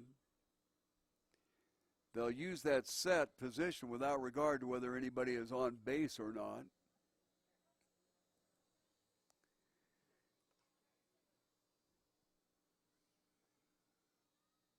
Two-two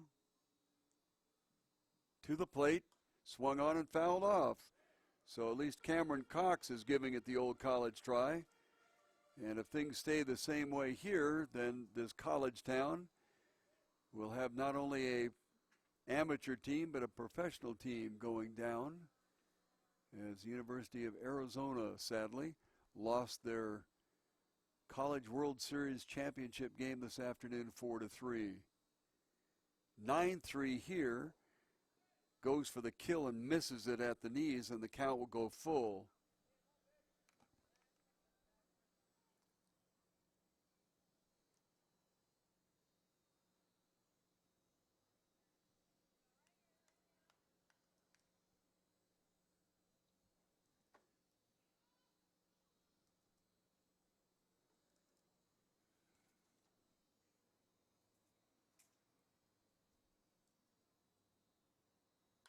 Swung on and hit foul into the seats along the left field foul line.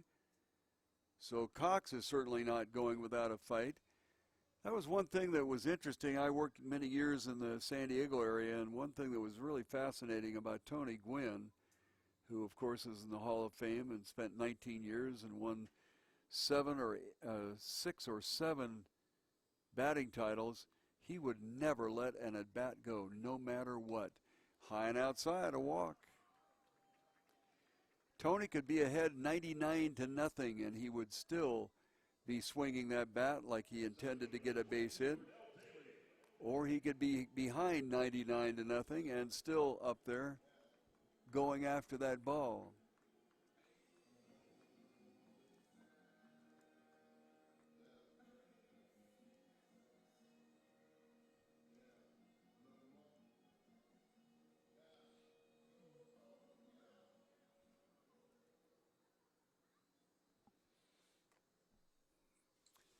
All right, the hitter is Burnell Daly, center fielder. First pitch is on the corner outside for a called strike. Burnell has a couple of hits. He also hit into a double play. Probably the best ball that he hit was the double play. 0-1 pitch with a runner on first, and Cox goes ahead and goes down to second base. He was there. Daly swung and fouled it off, so he'll have to come back. So had a gimme stolen base, and will have to come back because Daly swung at the pitch and fouled it off. 0-2, 2 outs, bottom of the 9th inning, 9-3 in favor of Roswell. They'll close it down to being only a game and a half behind the Saguaros. This one hit up the middle and through. So, still up there, still going. Daly with the base hit. 2 outs. Runners on first and second. And Michael Morris will come up. Morris has a double, a sacrifice RBI, a ground out, and on a fielder's choice. So he is 1 for 3, came in there batting .378 from the left side. Fairchild, a right-hander.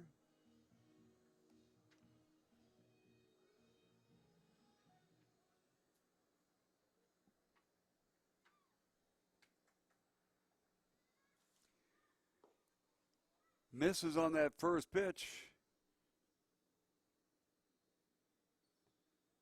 Only missed once with a first pitch strike, and that was McKenna, and he struck him out. 3 strikeouts and 2 innings of work for Lance Fairchild, the closer for Roswell. Misses inside, took a long, hard look at the umpire, Cameron Couture. You can look at me all you want, I ain't changing it. 2-0 is the count. Couple of outs, 2 runners on. Saguaros down by 6. Check of the runner at second, nobody holding anybody. This time the pitch is on the inside corner. 2-1 is going to be the count against the leadoff hitter Michael Morris, with Michael Rampone the next hitter. Rampone is 1 for 4. Got an RBI single in the 3rd inning, and then came around to score when Ryan Retz got a base hit. Boy, that one looked pretty good, but that's all right. 3-1. Need base runners. Can you make up 6 runs with 2 outs in the bottom of the 9th inning? Well, we'll see. Michael Morris up there, 3-1. Catcher setting up on the outside corner. Ball came inside, another walk. And that will load them up.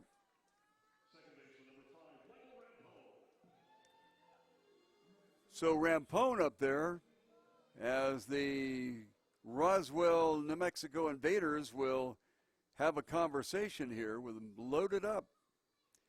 Nobody throwing in the bullpen, no need to. You're up by 6. Even if you give up a home run here, you still got 2 to work with and nobody on base with 2 outs.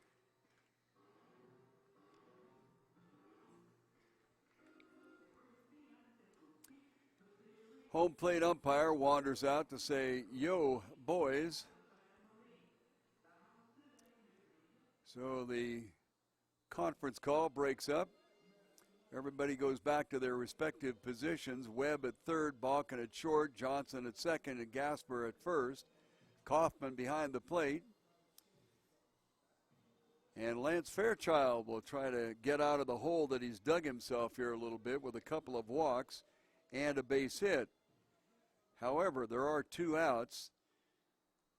He got a nice play from Brett Balkin to retire the first batter, Droll. First pitch is outside for a ball.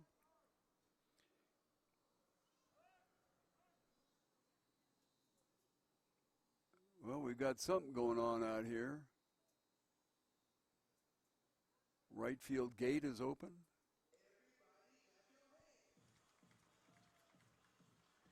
Well, it's been open for a while. Finally, the umpire in the field, Sean Holloway, noticed it. Kind of hard to see from this angle, however.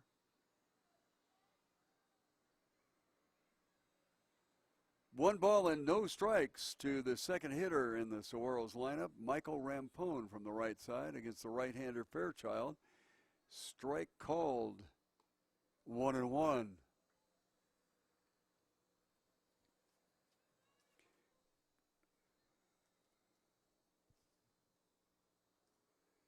Ten hits for both sides. However, Roswell has made better use of their 10 and plated 9. Just inside, almost caught him at the ankles. 2-1.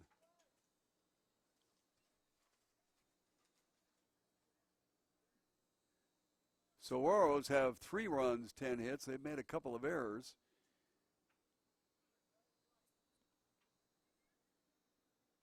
Two 2-1, bases loaded, 2 outs. Misses inside, 3-1. Walks a run in here. Could get a little interesting with the power part of the lineup coming up with Urbania and Retz accounting for 17 home runs between the 2 of them. Missed it. Oh, wow, excuse me. I should not be making comments about the umpires, but man, that was, like to look at that one again. Outside corner, called strike, 3 balls and 2 strikes. So the runners will be off and running with 2 outs here. 3-2 pitch to Rampone, swung on and missed, and that'll finish it up. Pulled his head on the swing, and the ball, I believe, was probably ball 4. But 9-3 is the final. Folks, don't forget to be back here tomorrow night at Kino Stadium as these two teams square off. First pitch set for 7 o'clock. Also mark it down on the calendar. The July 4th celebration on Monday. These two teams squaring off in the first. Well, that's the way it's going to end up. 9 runs, 10 hits, and no errors for Roswell as they close down to a game and a half behind Tucson in the leadership bracket for the South Division of the Pecos League. The Saguaros got 3 runs on 10 hits. They committed a couple of errors, and a couple of double plays at very critical times kept them off the board. So we will try tomorrow night to be able to get something going. There are still reports of thunder showers in the forecast for tomorrow, but maybe we'll dodge the bullet like we did tonight. A lot of activity weather-wise to our east and to our west, but nothing right here where it was important, at least important to us this evening. Well, thank you very much for joining us. Appreciate having you there, and we will look forward to having you back here tomorrow evening when we get an opportunity to see if the Tucson Saguaros can break out of losing 9-3. The grounds crew beginning to bring out the covering for the baseball diamond here, and they don't want to take any chances. Nothing worse than getting your field really soaked and wind up getting divots and bad places all over the place. So that will about do it this evening. From Kino Veterans Memorial Stadium, this is Alan Scott saying thanks for being with us, and we'll look forward to seeing you right here again tomorrow night starting at 7 o'clock. Good night.